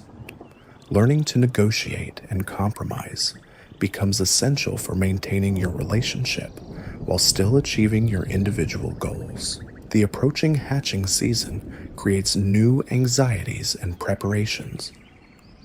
You're about to discover whether your reproductive efforts were successful, whether the next generation of your genetic line will emerge to face the same challenges you've overcome. The uncertainty is maddening, but it's also exciting in a way that nothing else has ever been. Your 7th year begins with the first signs that hatching is imminent. The soil around the nesting area shows subtle changes that indicate movement beneath the surface. Your offspring are beginning their own struggle for survival, fighting their way out of eggs buried in sand you helped select months ago. You maintain your vigil despite not knowing exactly when the emergence will occur. Days pass with increasing tension as you wait for the first tiny green head to break through the sand. The anticipation is unlike anything you've experienced, combining hope, fear, and parental instincts you didn't know you possessed. When the hatching finally begins, it's both thrilling and heartbreaking. Dozens of tiny iguanas emerge from the sand, each one a perfect miniature version of yourself and your mate. They're beautiful and vulnerable and completely unaware of the dangers surrounding them. Your protective instincts go into overdrive as you watch them take their first steps into the world, but you can't help them. The hatchlings must face the same challenges you overcame years ago, developing their own survival skills through trial and error. Your role is limited to providing general protection for the area, keeping the largest predators away while allowing the natural selection process to proceed. It's painful to watch, but it's also necessary. Many of your offspring don't survive their first week. Birds, that is snakes, and crabs, and other predators take their toll, reducing the dozens of hatchlings to a handful of survivors. Each loss feels personal, but you force yourself to accept the harsh mathematics of reproduction. Only the strongest and luckiest will live to continue your genetic line. The survivors begin dispersing from the nesting area, following their instincts toward the trees and cover. You watch them go with mixed emotions, proud of their independence, but worried about their chances in the dangerous world beyond your protection. They're carrying your genes into an uncertain future, and their success or failure will determine your ultimate reproductive legacy. Your mate seems less affected by the departure of the offspring, having already begun preparing for the next reproductive cycle. Her pragmatic approach to parenting initially surprises you, but you gradually understand that emotional attachment to individual offspring would be counterproductive in a species with such high juvenile mortality. The successful hatching marks a new phase in your adult life. You've proven your ability to reproduce successfully, establishing yourself as a legitimate contributor to the next generation. The achievement brings satisfaction, but also renewed pressure to maintain your position long enough for additional reproductive opportunities. Your territory requires constant maintenance as other iguanas test your resolve and capability. The battles are less frequent now, but more significant when they occur. You're facing opponents with similar experience and motivation, making every conflict a serious test of your accumulated skills and knowledge. Your 8th year brings new challenges as younger iguanas begin reaching sexual maturity and looking for territories of their own. Some of these newcomers are your own offspring, now large enough to compete with their father for resources and mates. The prospect of fighting your own children creates emotional conflicts you're not prepared to handle.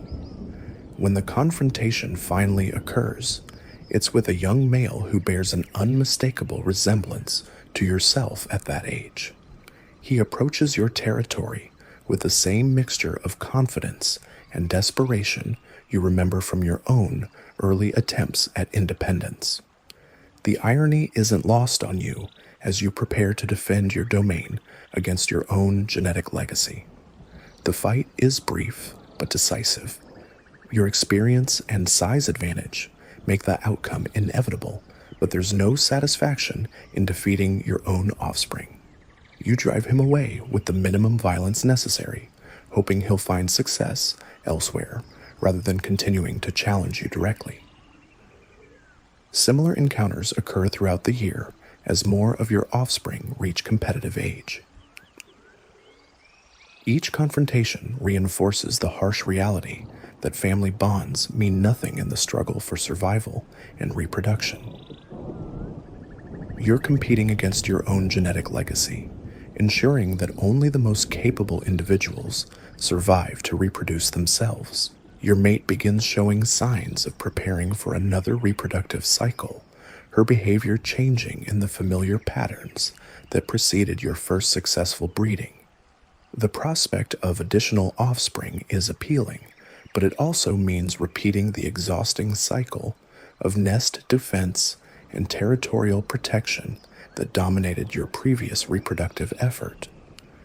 You're older now, not quite as fast or strong as you were during your prime breeding years. The upcoming reproductive cycle will test whether you can still compete effectively with younger males who might challenge your right to mate. Age is beginning to factor into your strategic calculations for the first time, but experience compensates for some of the physical decline. You know the territory better than any competitor, understand the seasonal patterns that affect food and water availability, and have developed techniques for efficient territorial defense that younger iguanas haven't learned yet. Wisdom is becoming as important as raw physical capability. Your 9th year marks the beginning of your mature period as an adult iguana. You've successfully reproduced, established lasting territorial control, and proven your ability to compete with the best males in the forest. The desperate struggles of youth have given way to the calculated competition of established adulthood, but the forest continues changing around you, bringing new challenges and opportunities that will test your adaptability. Climate patterns shift, affecting food availability and territorial boundaries. New predators arrive, requiring adjustments to your defensive strategies. Human activity in the distance suggests changes that might affect your world in ways you can't yet comprehend. You're no longer the desperate hatchling fighting for survival or the ambitious juvenile building a territory. You're a mature adult iguana with responsibilities, experience, and a genetic legacy to protect. The years ahead will determine whether you can maintain your position long enough to see your offspring reproduce successfully, ensuring that your hard-won survival skills pass to future generations. The forest that once seemed impossibly large and dangerous now feels like home. You know every tree, every hiding spot, every source of food and water within your expanded territory. You've earned your place through years of struggle, sacrifice, and successful adaptation to one of the world's most challenging environments. But you also understand that nothing in the forest is permanent. Your current success doesn't guarantee future survival. Every day still brings potential threats that could end your story instantly. The only certainty is that you'll continue fighting for your place in this dangerous paradise until your body can no longer sustain the effort. Your legacy is already written in the genes of the offspring who survived their first year and are now establishing themselves in distant parts of the forest. Whether you live for another decade or die tomorrow, you've achieved the ultimate goal of passing your survival skills to the next generation. Everything else is just additional opportunity to expand that genetic legacy. The sun sets on another day in your territorial domain, casting long shadows through the canopy you've called home for years. Tomorrow will bring new challenges, new opportunities, and new tests of the abilities you've spent a lifetime developing. You've come impossibly far from the tiny hatchling who emerged from the sand years ago, but the struggle continues. Your 10th year arrives with changes that feel different from the gradual shifts you've grown accustomed to. Your scales aren't quite as vibrant as they once were, and your movements require more deliberate effort. The effortless agility that carried you through countless battles is giving way to something more measured, more careful. You're still formidable, but the peak of your physical capabilities is behind you now. The realization doesn't come as a shock. You've been watching older males in the forest for years, noting how they adapt their strategies as their bodies change. What surprises you is how quickly the adjustment happens. One day, you're moving with the fluid grace of prime adulthood, and the next, you're calculating whether a particular leap is worth the risk of missing and falling. Your territorial defense strategies evolve accordingly. Instead of meeting every challenge with immediate physical confrontation, you rely more heavily on intimidation and reputation. Your scars tell stories that younger males can read like warnings. The deep gouge across your shoulder from that first adult battle, the missing scale tips from countless smaller conflicts, they're advertisements of your experience and willingness to fight when necessary. A young male tests your boundaries, approaching with the swagger that you remember from your own early challenges to established adults. He's big, confident, and clearly believes his youth gives him an advantage over your aging frame. You watch him approach, noting his posture, his coloration, his obvious health and strength. In your prime, you might have charged immediately, settling the matter through direct violence. Instead, you position yourself strategically, choosing high ground that maximizes your apparent size while providing escape routes if needed. Your throat display is measured, controlled, projecting authority rather than desperate aggression. You're not trying to prove you're the strongest iguana in the forest anymore. You're demonstrating that you're too experienced and dangerous to be worth challenging.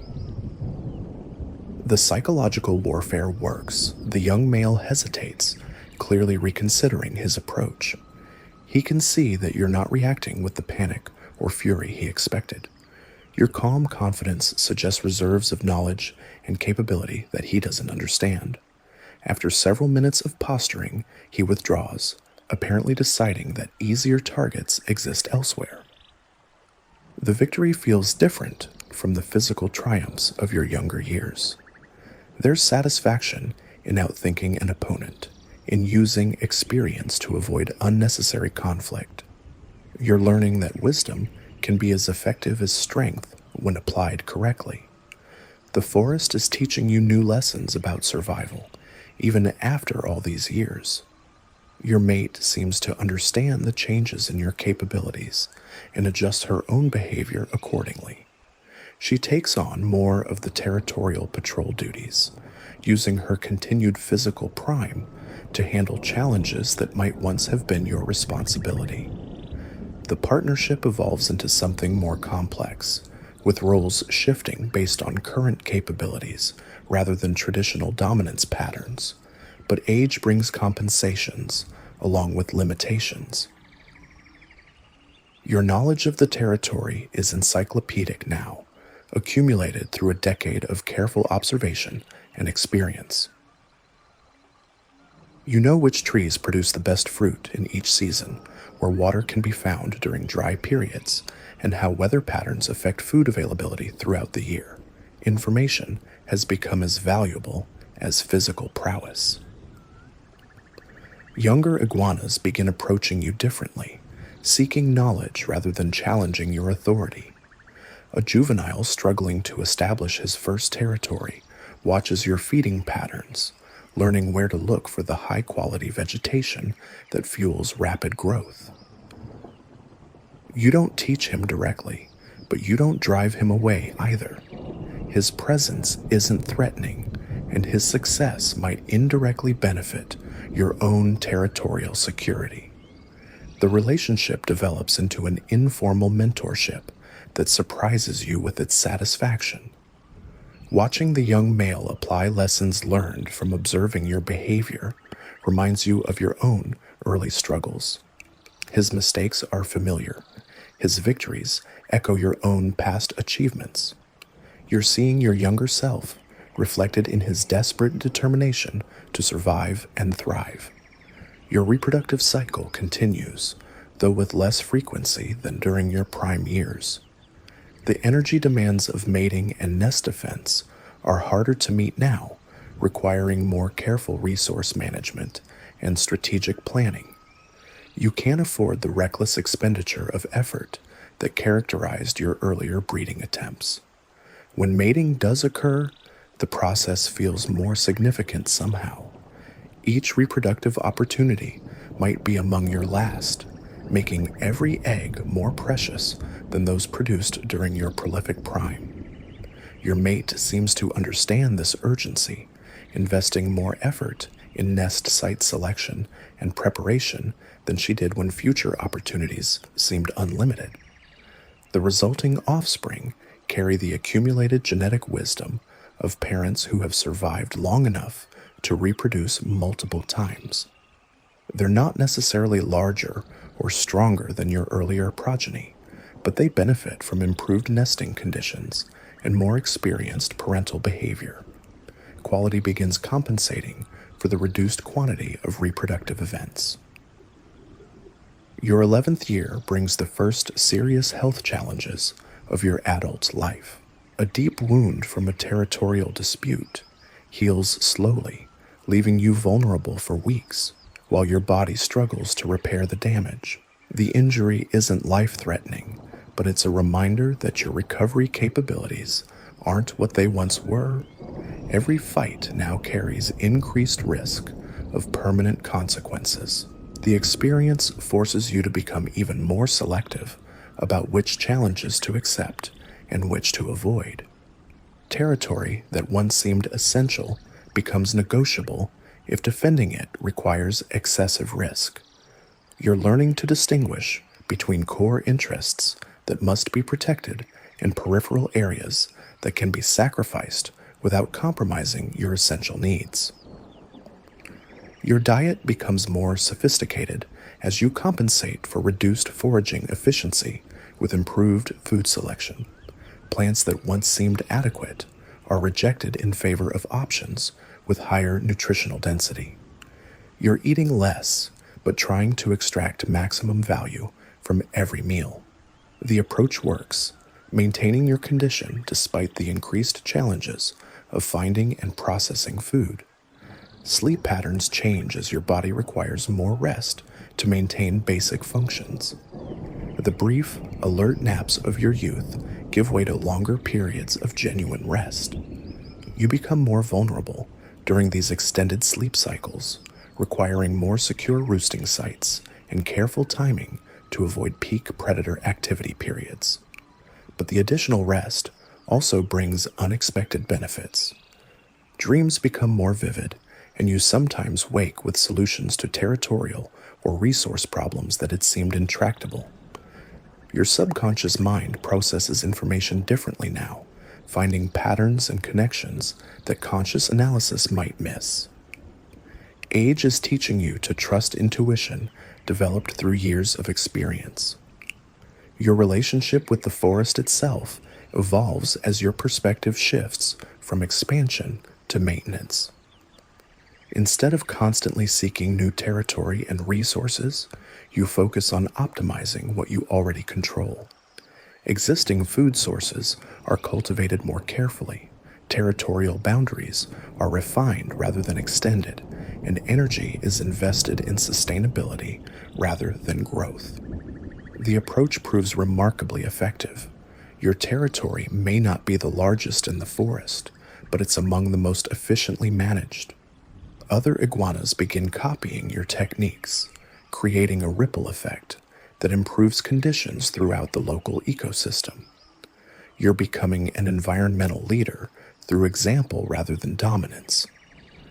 Weather patterns seem more predictable now, though you realize this is probably due to accumulated experience rather than actual climatic stability.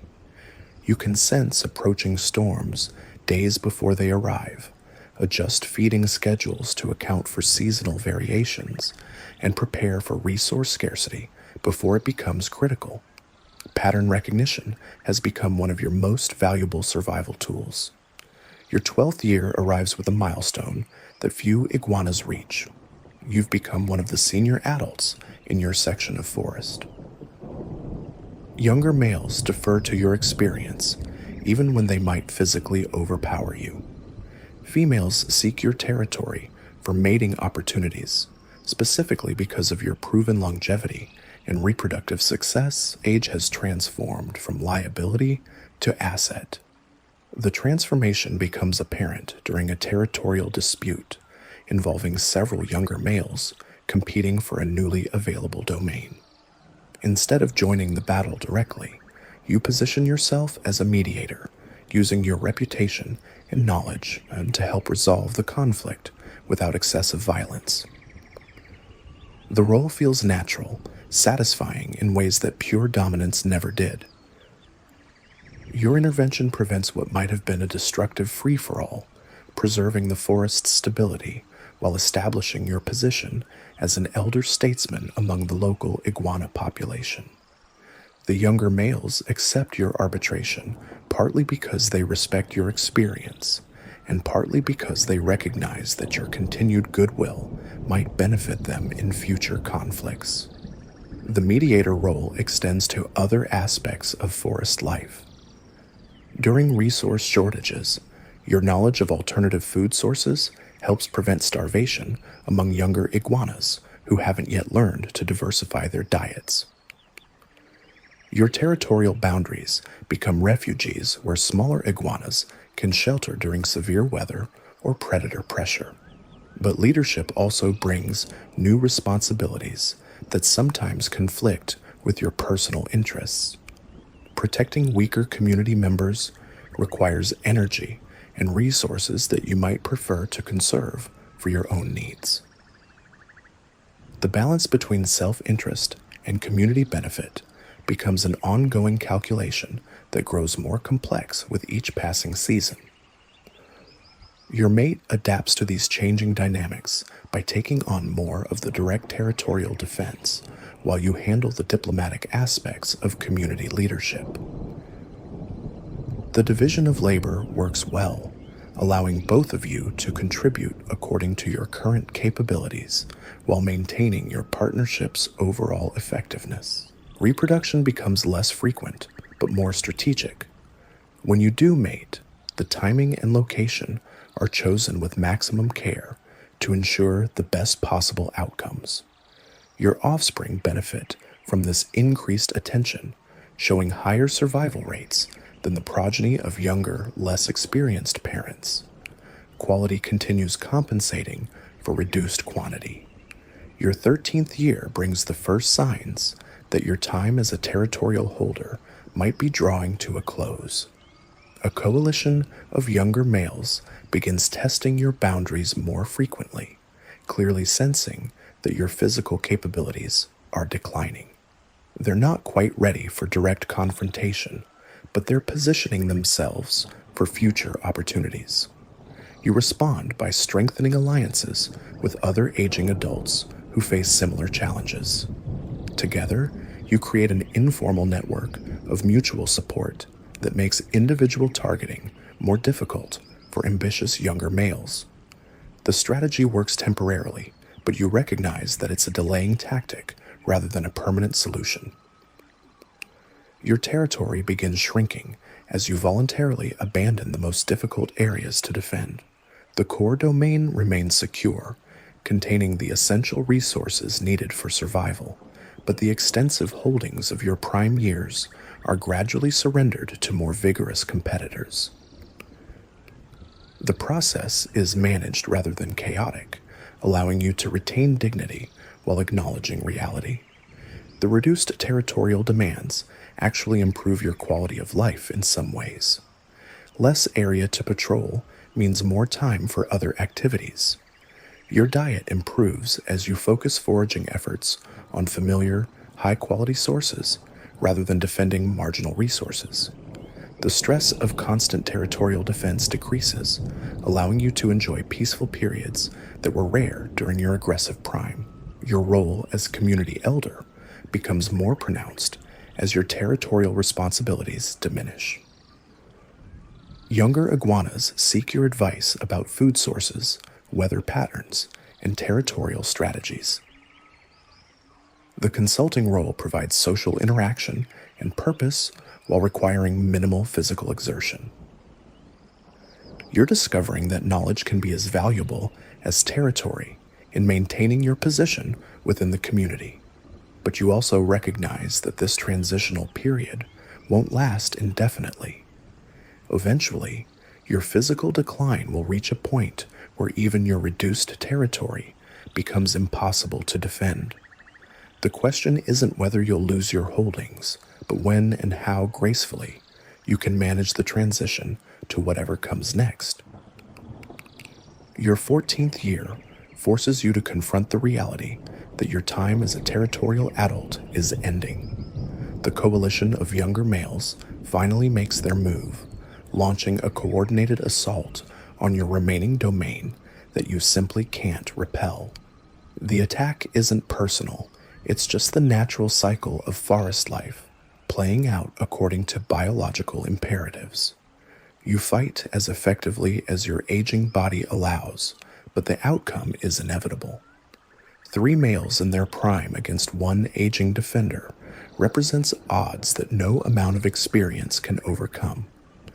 The battle is brief but decisive, ending with your withdrawal from territory you've held for over a decade. The loss is devastating initially, representing the end of everything you've worked to build and maintain. But acceptance comes more quickly than expected. You've seen this transition happen to other aging males throughout your life, and you understand that it's part of the natural order rather than a personal failure. Every territorial holder eventually faces this moment. Your mate faces her own choice about whether to remain with you or seek partnership with one of the younger males who now control your former territory. The decision is practical rather than emotional. Her reproductive years aren't over, and staying with you would limit her future opportunities. She chooses to leave, ending a partnership that lasted through your most successful years. The separation is painful but not bitter. You both understand the biological imperatives driving the decision. She gave you years of partnership and multiple offspring, while you provided the territory and protection during her prime reproductive period. The relationship served its purpose, even though it couldn't survive the changing circumstances. You're now a displaced adult in a forest that no longer has a place for you as a territorial holder. The transition requires learning new survival strategies based on mobility rather than defensive control. You become a wanderer, moving through territories controlled by others, taking what opportunities you can find without challenging the established order. The lifestyle change is dramatic, but not necessarily worse than what you've lost. Freedom from territorial responsibilities means freedom from constant stress and conflict. You can focus on finding food and shelter without worrying about defending resources from competitors. There's liberation in no longer being responsible for maintaining status and territory. Your knowledge of the forest becomes your primary asset in this new phase of life. You know where food can be found during different seasons, which areas are safe during various weather conditions, and how to avoid conflicts with territorial holders. The information accumulated over decades of residence provides advantages that younger wanderers lack, but age also brings new vulnerabilities. Your slower movement makes escape from predators more difficult. Your reduced strength limits the food sources you can access. Your changing appearance signals to other iguanas that you're no longer a serious competitor, but it also marks you as potentially easy prey for opportunistic attackers. Your 15th year establishes patterns that will define your remaining life.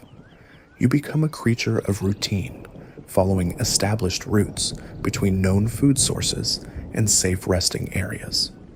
The predictability helps compensate for your reduced adaptability, allowing you to maintain adequate nutrition and shelter despite your changed circumstances. Interactions with other iguanas become more complex now that you're operating outside the territorial system. Some adults tolerate your presence as long as you don't threaten their resources. Others that chase you away immediately, viewing any intrusion as unacceptable. You learn to read these situations quickly, avoiding conflicts that you're unlikely to win. Younger iguanas sometimes approach you seeking the knowledge that made you valuable as a community elder. You share information selectively, helping those who show respect while withholding assistance from those who might use it against your interests. The informal teaching role provides social interaction and purpose in an otherwise solitary existence.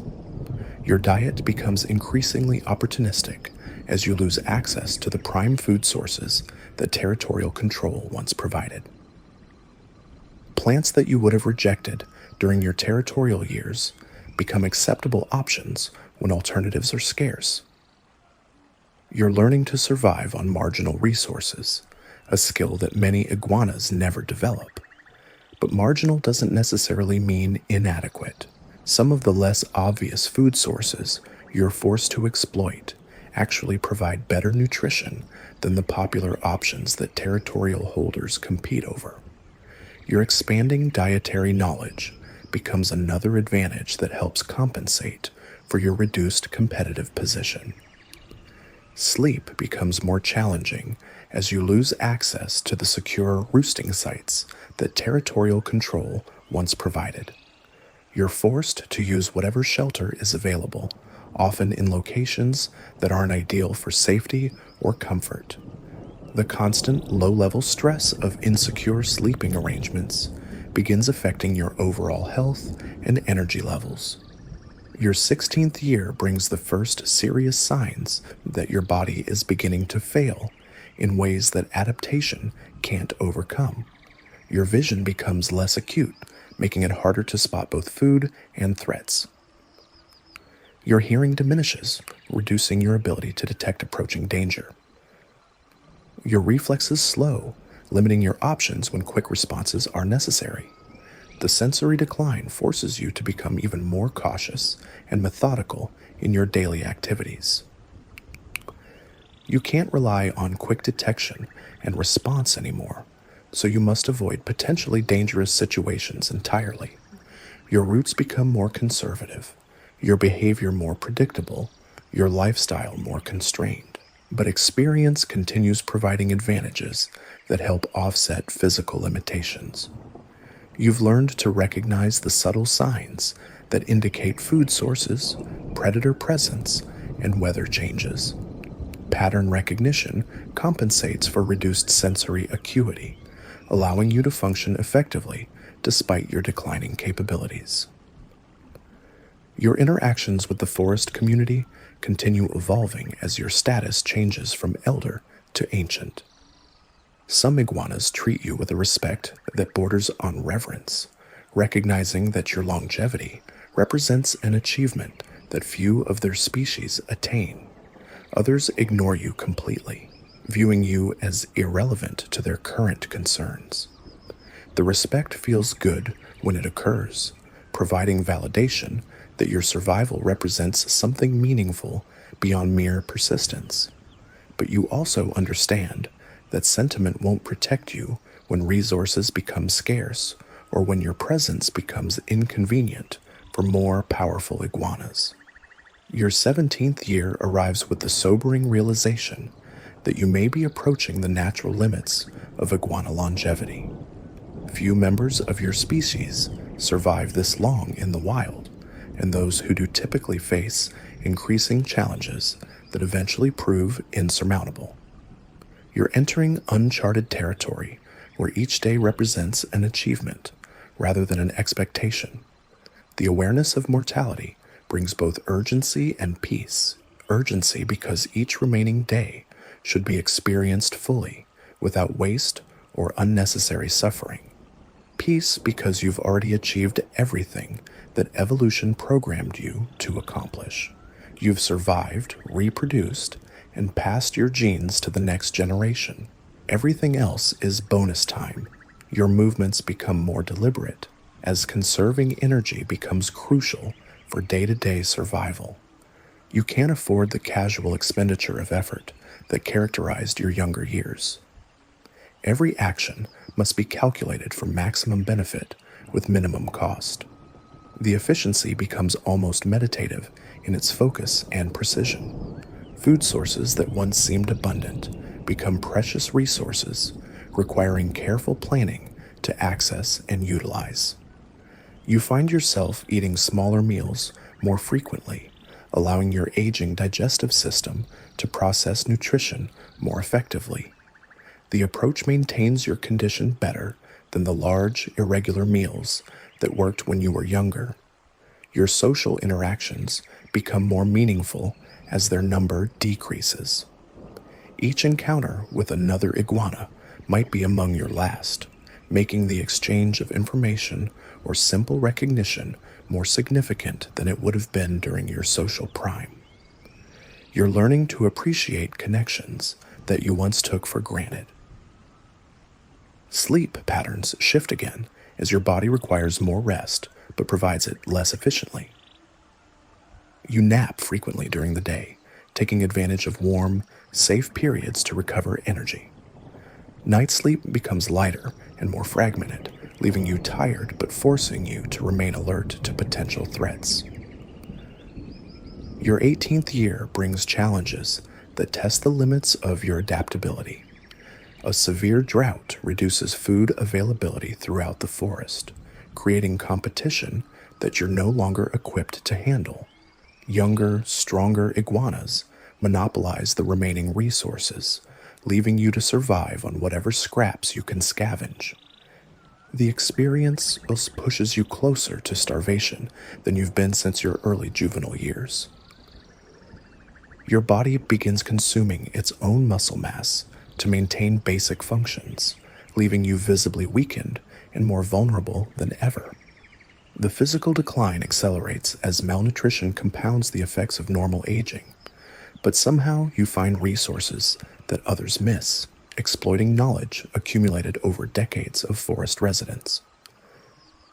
Hidden water sources, forgotten food caches, and overlooked plant varieties provide just enough sustenance to keep you alive through the crisis. Your survival becomes a testament to the value of experience and observation. The drought eventually breaks, but your body doesn't fully recover from the stress.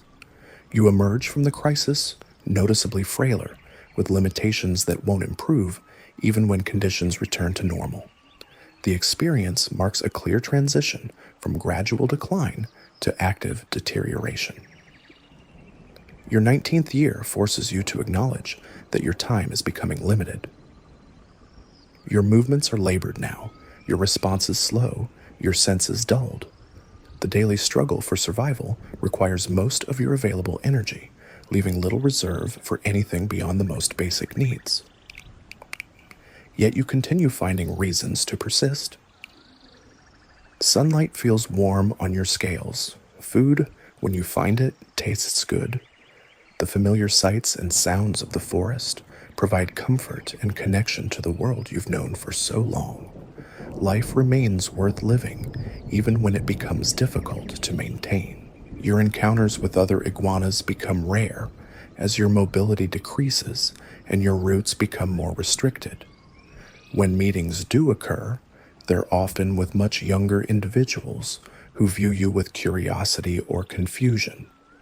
You represent something they've never seen before, an iguana who has lived long enough to experience the full cycle of life. Some of these young iguanas might be your own descendants, carrying genes you contributed to the forest's future. The possibility provides satisfaction even though you can't confirm the relationships. Your genetic legacy is continuing, whether you witness it directly or not. Your 20th year arrives as an achievement that defies the normal expectations for wild iguana longevity. You've outlived most of your generation and many who came after. The forest has changed dramatically during your lifetime, but you've remained constant, adapting and persisting through everything it could present. The milestone brings reflection on the journey from helpless hatchling to ancient survivor. You've experienced everything your species can offer: growth, competition, reproduction, dominance, decline, and acceptance. The full cycle of iguana life has played out in your personal experience. Your daily routine becomes increasingly simple as your capabilities narrow. Finding food, finding shelter, avoiding danger, the same basic needs that drove your behavior as a hatchling are once again your primary concerns. The circle is completing itself in ways both poetic and practical, but simplicity doesn't mean meaninglessness. Each successful day represents a victory against odds that grow longer with each passing season. Your continued existence proves that survival is possible even when circumstances seem impossible. The lesson might benefit others, even if you can't teach it directly. Your body begins showing signs that the end is approaching, though you can't know exactly when or how it will come. Your movements become more labored, your appetite decreases, your energy reserves dwindle. The machinery of life is wearing out after 2 decades of constant operation in a demanding environment. Yet you continue experiencing moments of contentment and even joy. A perfect piece of fruit discovered in an unexpected location. Warm sunshine after a cold night. The simple satisfaction of having survived another day when survival seemed unlikely. These small pleasures make the struggle worthwhile. Your 21st year dawns with the recognition that you're living on borrowed time. Few iguanas see this age in the wild, and those who do typically face challenges that prove insurmountable. You're exploring the far reaches of what's possible for your species, pioneering territory that's largely unmapped. The awareness brings both pride and humility. Pride in having achieved something remarkable through persistence and adaptation. Humility in recognizing that luck has played as large a role as skill in your survival. The forest has been both adversary and home, testing you while providing everything needed for life. Your legacy is already established in the genes you've passed forward and the knowledge you've shared with other iguanas throughout your long life. Whether you survive another day or another year, you've fulfilled your biological purpose and contributed to your species' continuity. Everything beyond this point is grace. The forest continues its eternal cycles around you, seasons changing, new generations emerging, the endless dance of life and death playing out in countless individual stories. You've been part of this larger narrative for longer than most, contributing your chapter to the ongoing saga of survival in one of Earth's most vibrant ecosystems. Your story approaches its natural conclusion, but the forest's story continues. Somewhere in the canopy, tiny green hatchlings are beginning their own desperate struggles for survival, carrying forward the genetic legacy you helped create. The cycle renews itself with each generation, ensuring that life persists even as individuals fade away. You've been a witness to this process for over 2 decades, experiencing its beauty and brutality from every possible perspective. From vulnerable hatchling to dominant adult to aging wanderer, you've seen how the forest shapes its inhabitants and how they shape it in return. The relationship is complex, demanding, and ultimately sustaining. As your individual journey nears its end, you can take satisfaction in having played your part fully. You've survived, reproduced, and contributed to the continuation of life in the tropical forest.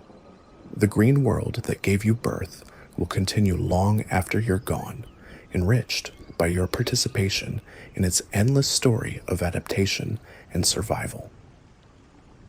Your 22nd year arrives with changes you can no longer ignore. Your scales have lost their vibrant coloration, fading to a dull green that makes you nearly invisible among the shadows.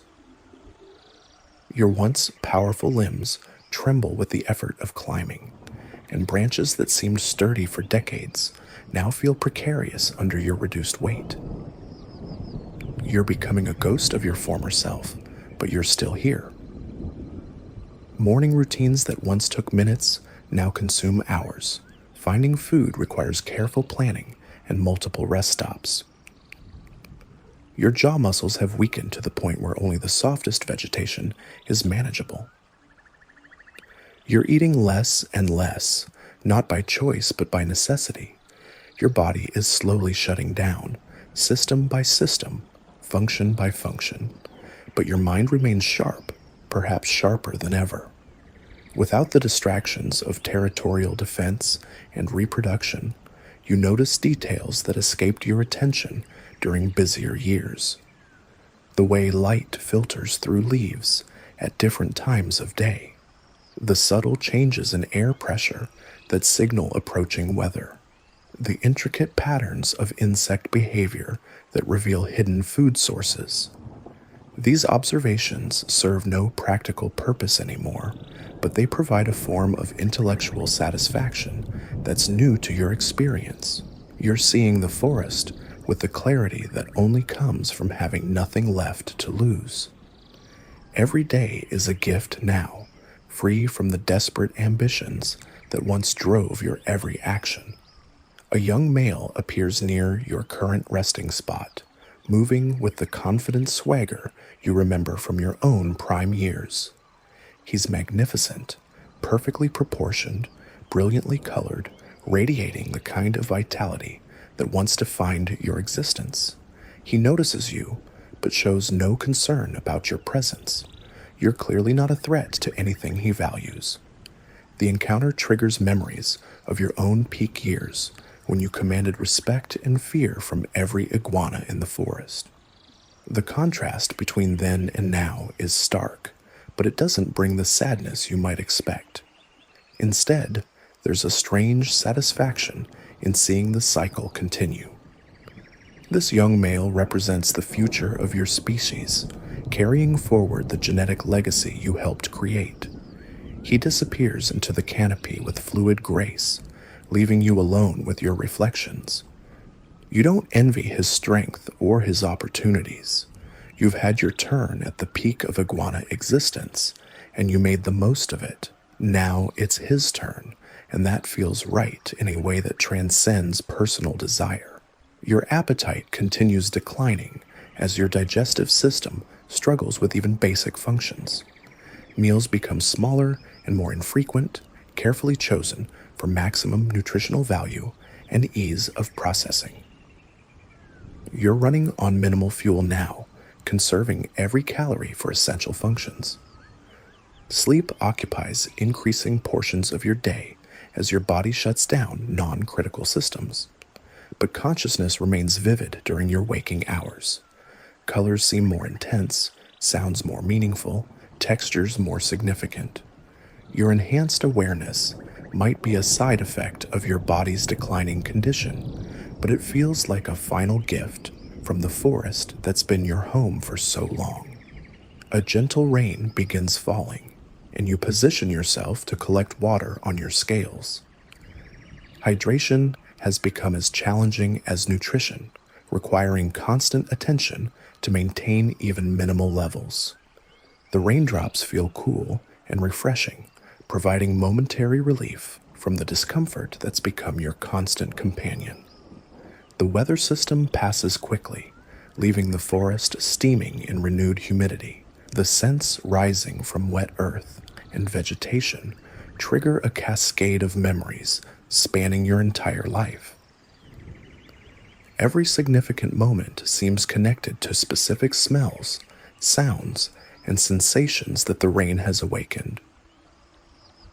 You're experiencing your whole existence compressed into a single sensory moment. Your 23rd year begins with the realization that you may be approaching the absolute limits of iguana longevity. The few individuals who reach this age typically do so in captivity, protected from the dangers that claim most wild iguanas long before their bodies simply wear out. You're achieving something almost unprecedented in the natural world. The accomplishment brings no particular pride or satisfaction. You didn't set out to become ancient. You simply kept surviving day after day, year after year, until the accumulation of time reached extraordinary levels. Longevity wasn't a goal. It was an accidental byproduct of effective adaptation and considerable luck. Your movements become increasingly limited as joint pain and muscle weakness restrict your mobility. The territory you can access shrinks daily, eventually encompassing just a few trees within easy climbing distance of your preferred resting spots. You're becoming a prisoner of your own physical limitations, but the boundaries feel manageable rather than confining. Within this restricted range, you know every branch, every crevice, every potential source of food or shelter. The intimate familiarity provides security that compensates for your reduced ability to explore or escape. You've created a micro-territory perfectly suited to your current capabilities, even if it would have seemed impossibly small during your territorial prime. Food sources within your range are limited but adequate for your reduced needs. A few fruit trees provide occasional windfalls. Several plants offer tender shoots that your weakened jaws can manage. Water accumulates in natural depressions after each rain, creating temporary pools that sustain you between precipitation events. The simplicity is actually liberating. Without the constant pressure to compete for resources or defend territory, you can focus entirely on the immediate experience of being alive. Each breath, each bite of food, each moment of warmth in the morning sun becomes significant in ways you never appreciated during your busy adult years. Your interactions with other iguanas become increasingly rare as your world shrinks. When encounters do occur, they're usually with juveniles or subordinate adults who pose no threat and show no particular interest in your presence. you've become essentially invisible to the forest's power structures, existing outside the social hierarchies that once defined your identity. But invisibility brings its own form of peace. You're no longer required to maintain status, defend position, or demonstrate capability. The exhausting social performance that characterizes adult iguana life has ended, leaving you free to simply exist without justification or explanation. It's a form of retirement that few wild animals ever experience. Your sleep patterns become increasingly irregular as your body's internal rhythms begin breaking down. You nap when tired, wake when rested, eat when hungry, and drink when thirsty. The natural cycles that once governed your behavior are giving way to the immediate needs of a failing system. There's freedom in this biological anarchy, even as it signals approaching dissolution. Dreams become more vivid and frequent, often blending memories from different periods of your life into fantastic narratives that feel completely real while they're occurring. You dream of flying through the canopy with superhuman speed, of battles with opponents who shift between different identities, of conversations with long-dead mates about offspring you might never see again. These dream experiences become as meaningful as waking reality, perhaps more so. The boundaries between memory, imagination, and current perception blur in ways that would have been disturbing during your prime, but now feel natural and appropriate. Your mind is processing the accumulated experiences of a lifetime, creating meaning from the vast collection of sensory data you've gathered. A severe storm passes through the forest, bringing winds that shake even the largest trees. You shelter in a deep crevice, listening to the violence outside while remaining relatively safe. The experience reminds you of countless similar storms you've weathered over the years, each one a test of your ability to find adequate protection and wait out the danger. But this storm feels different somehow, more final in its implications. Your body lacks the resilience to recover quickly from stress or injury. If the storm had found you in a less secure location, it might have ended your story abruptly. The randomness of survival becomes more apparent as your margin for error continues shrinking. The storm passes, leaving the forest transformed by fallen branches and scattered debris. Some of your familiar routes are blocked, forcing you to find new paths through your restricted territory. The adaptation requires energy you can barely spare, but it also provides mental stimulation that helps keep your mind active despite your body's decline. Your 24th year arrives almost unnoticed, marked only by the subtle changes in light and temperature that signal the passage of seasons. Time has become fluid for you, measured not by calendar markers, but by the rhythm of basic needs: hunger, thirst, fatigue, warmth. The artificial constructs of measurement seem irrelevant when existence is reduced to its essential elements. Your body weight has dropped to levels that would have been alarming during your healthy years. Muscle mass has virtually disappeared, leaving you a framework of bones and scales held together by stubborn determination. Yet you continue functioning, finding ways to meet your basic needs despite the progressive failure of your physical systems. Breathing becomes more labored as your respiratory system struggles with the demands of maintaining life. Each breath requires conscious effort, making sleep increasingly difficult to achieve and maintain. You find yourself dozing in brief intervals, never fully unconscious, but never completely alert either. The boundary between sleeping and waking becomes as fluid as other distinctions in your declining world. Your vision, already compromised by age, begins showing signs of more serious deterioration. Colors fade, details blur, and depth perception becomes unreliable.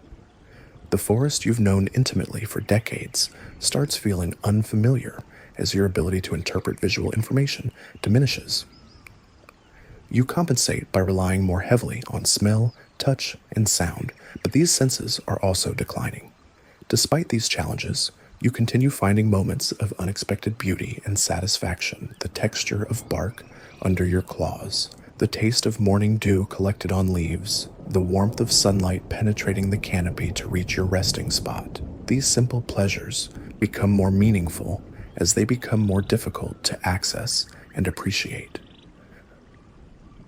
A family of younger iguanas establishes territory near your restricted range, their activities providing entertainment and stimulation that brightens your increasingly solitary existence.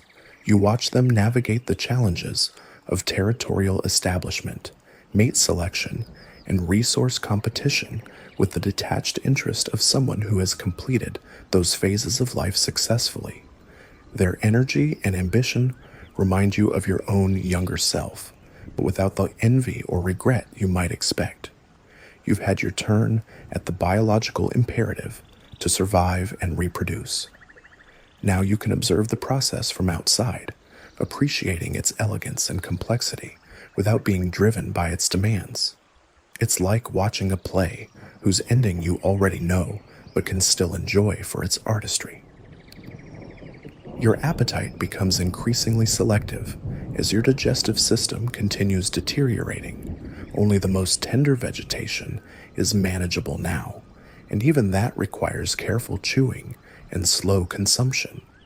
Meals become meditation sessions, requiring your full attention and offering satisfaction that transcends mere nutrition. You're learning to extract maximum value from minimal resources. The approach of your 25th year brings recognition that you're entering territory virtually unknown for wild iguanas. The few members of your species who reach this age do so under artificial conditions that bear little resemblance to forest life. You're pioneering the outer limits of what's possible for your kind, exploring biological territory that's largely unmapped. The distinction brings no particular pride, but it does provide a sense of completion that's deeply satisfying. You've experienced the full range of what life offers an iguana, from helpless hatchling to dominant adult to ancient survivor. The cycle is complete, and anything beyond this point is pure bonus time, free from biological expectations or evolutionary pressure. Your movements become so restricted that you spend most of your time in a single tree, venturing to nearby branches only when absolutely necessary. The tree becomes your entire world, familiar in every detail, comfortable in its limitations. You know where water collects after rain, where the softest leaves grow, where the safest sleeping spots provide protection from weather and predators. This microenvironment sustains you adequately despite its apparent simplicity. The tree's ecosystem provides everything needed for your reduced existence: food, water, shelter, and security. You've achieved a perfect balance between needs and resources, living proof that survival doesn't require vast territories or abundant wealth. Sometimes less is exactly enough. Your interactions with the forest's wildlife shift as your presence becomes increasingly passive. Birds land near you without fear, apparently recognizing that you pose no threat. Insects explore your motionless form, treating you as part of the landscape rather than a potential predator. You're becoming integrated into the environment in ways that were impossible during your active years. The integration feels appropriate rather than degrading. You've been part of this ecosystem for a quarter century, contributing to its cycles through your presence and activities. Now you're contributing in a different way, providing habitat for smaller creatures while taking up minimal resources. Your role has changed, but it remains meaningful within the larger context of forest life. Sleep occupies increasing portions of your existence as consciousness becomes more effort than your body can consistently maintain. You drift in and out of awareness, sometimes uncertain whether experiences are real or dreamed. The distinction becomes less important as both states provide their own forms of satisfaction and meaning. Your dreams during this period are remarkably vivid and coherent, often featuring encounters with iguanas from throughout your long life. You dream of your mate during your prime reproductive years, of rivals who tested your strength, of offspring who carried your genes into the future. These dream meetings feel like reunions with old friends, providing closure and connection that your waking life can no longer offer. The boundary between past and present dissolves as memories become as immediate as current sensations. You experience your entire life simultaneously, hatching from the egg, fighting your first territorial battle, achieving sexual maturity, defending your domain, raising offspring, aging into wisdom, declining into frailty. All of it exists in the eternal now of your fading consciousness. Your breathing becomes increasingly shallow and irregular as your respiratory system approaches complete failure. Each breath might be your last, making every inhalation precious and meaningful. You're not struggling against the inevitable. You're simply experiencing the natural conclusion of a life fully lived according to the terms your species evolved to follow. The forest continues its eternal cycles around you, indifferent to your individual story, but enriched by your participation. New generations of iguanas are beginning their own journeys, carrying forward the genetic legacy you helped create. The great wheel of life turns on, powered by countless individual stories like yours, each one brief but essential to the larger narrative. Your final day arrives without fanfare or dramatic revelation. You simply reach the point where your body can no longer sustain the basic functions necessary for life. There's no pain, no fear, no regret, just a gradual fading of consciousness as your systems shut down in the order that evolution programmed them to follow. Your last sensation is the warmth of morning sunlight filtering through the canopy to touch your scales one final time. The light feels welcoming, like an old friend offering comfort during a difficult transition. You've spent thousands of mornings greeting this same sun, and it seems fitting that your last experience should be this familiar benediction. Your body remains in the tree that became your final home, providing nutrients for the plants that sustained you during your last years. The forest reclaims your physical form with the same efficiency it showed in nurturing your life, completing the cycle that began when you emerged from an egg buried in warm sand 25 years ago. But your legacy lives on in ways both obvious and subtle. Your genes flow through the forest in the bodies of offspring and their descendants, carrying forward the survival traits that enabled your remarkable longevity. Your influence on the local ecosystem continues through the territorial boundaries you established, the social hierarchies you helped create, and the knowledge you shared with younger iguanas throughout your long life.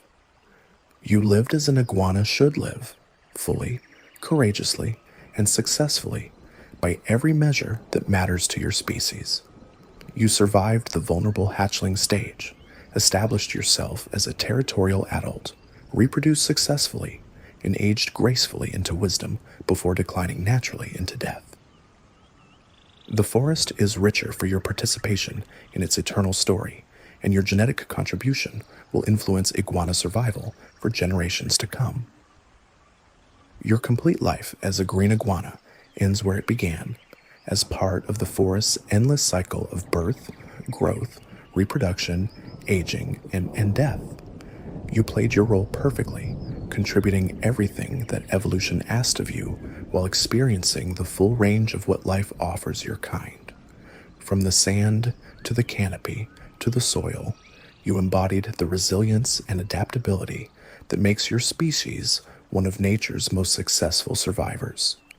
The forest remembers you not as an individual, but as part of its collective story, one thread in the vast tapestry of life that spans millennia. Your brief existence added color and texture to that tapestry, helping weave the complex pattern that defines tropical forest ecosystems. In the end, that's the only immortality any creature can achieve, becoming part of something larger and more enduring than any single life. I hope you liked the video. Here you can find the next story. Until then, see you soon.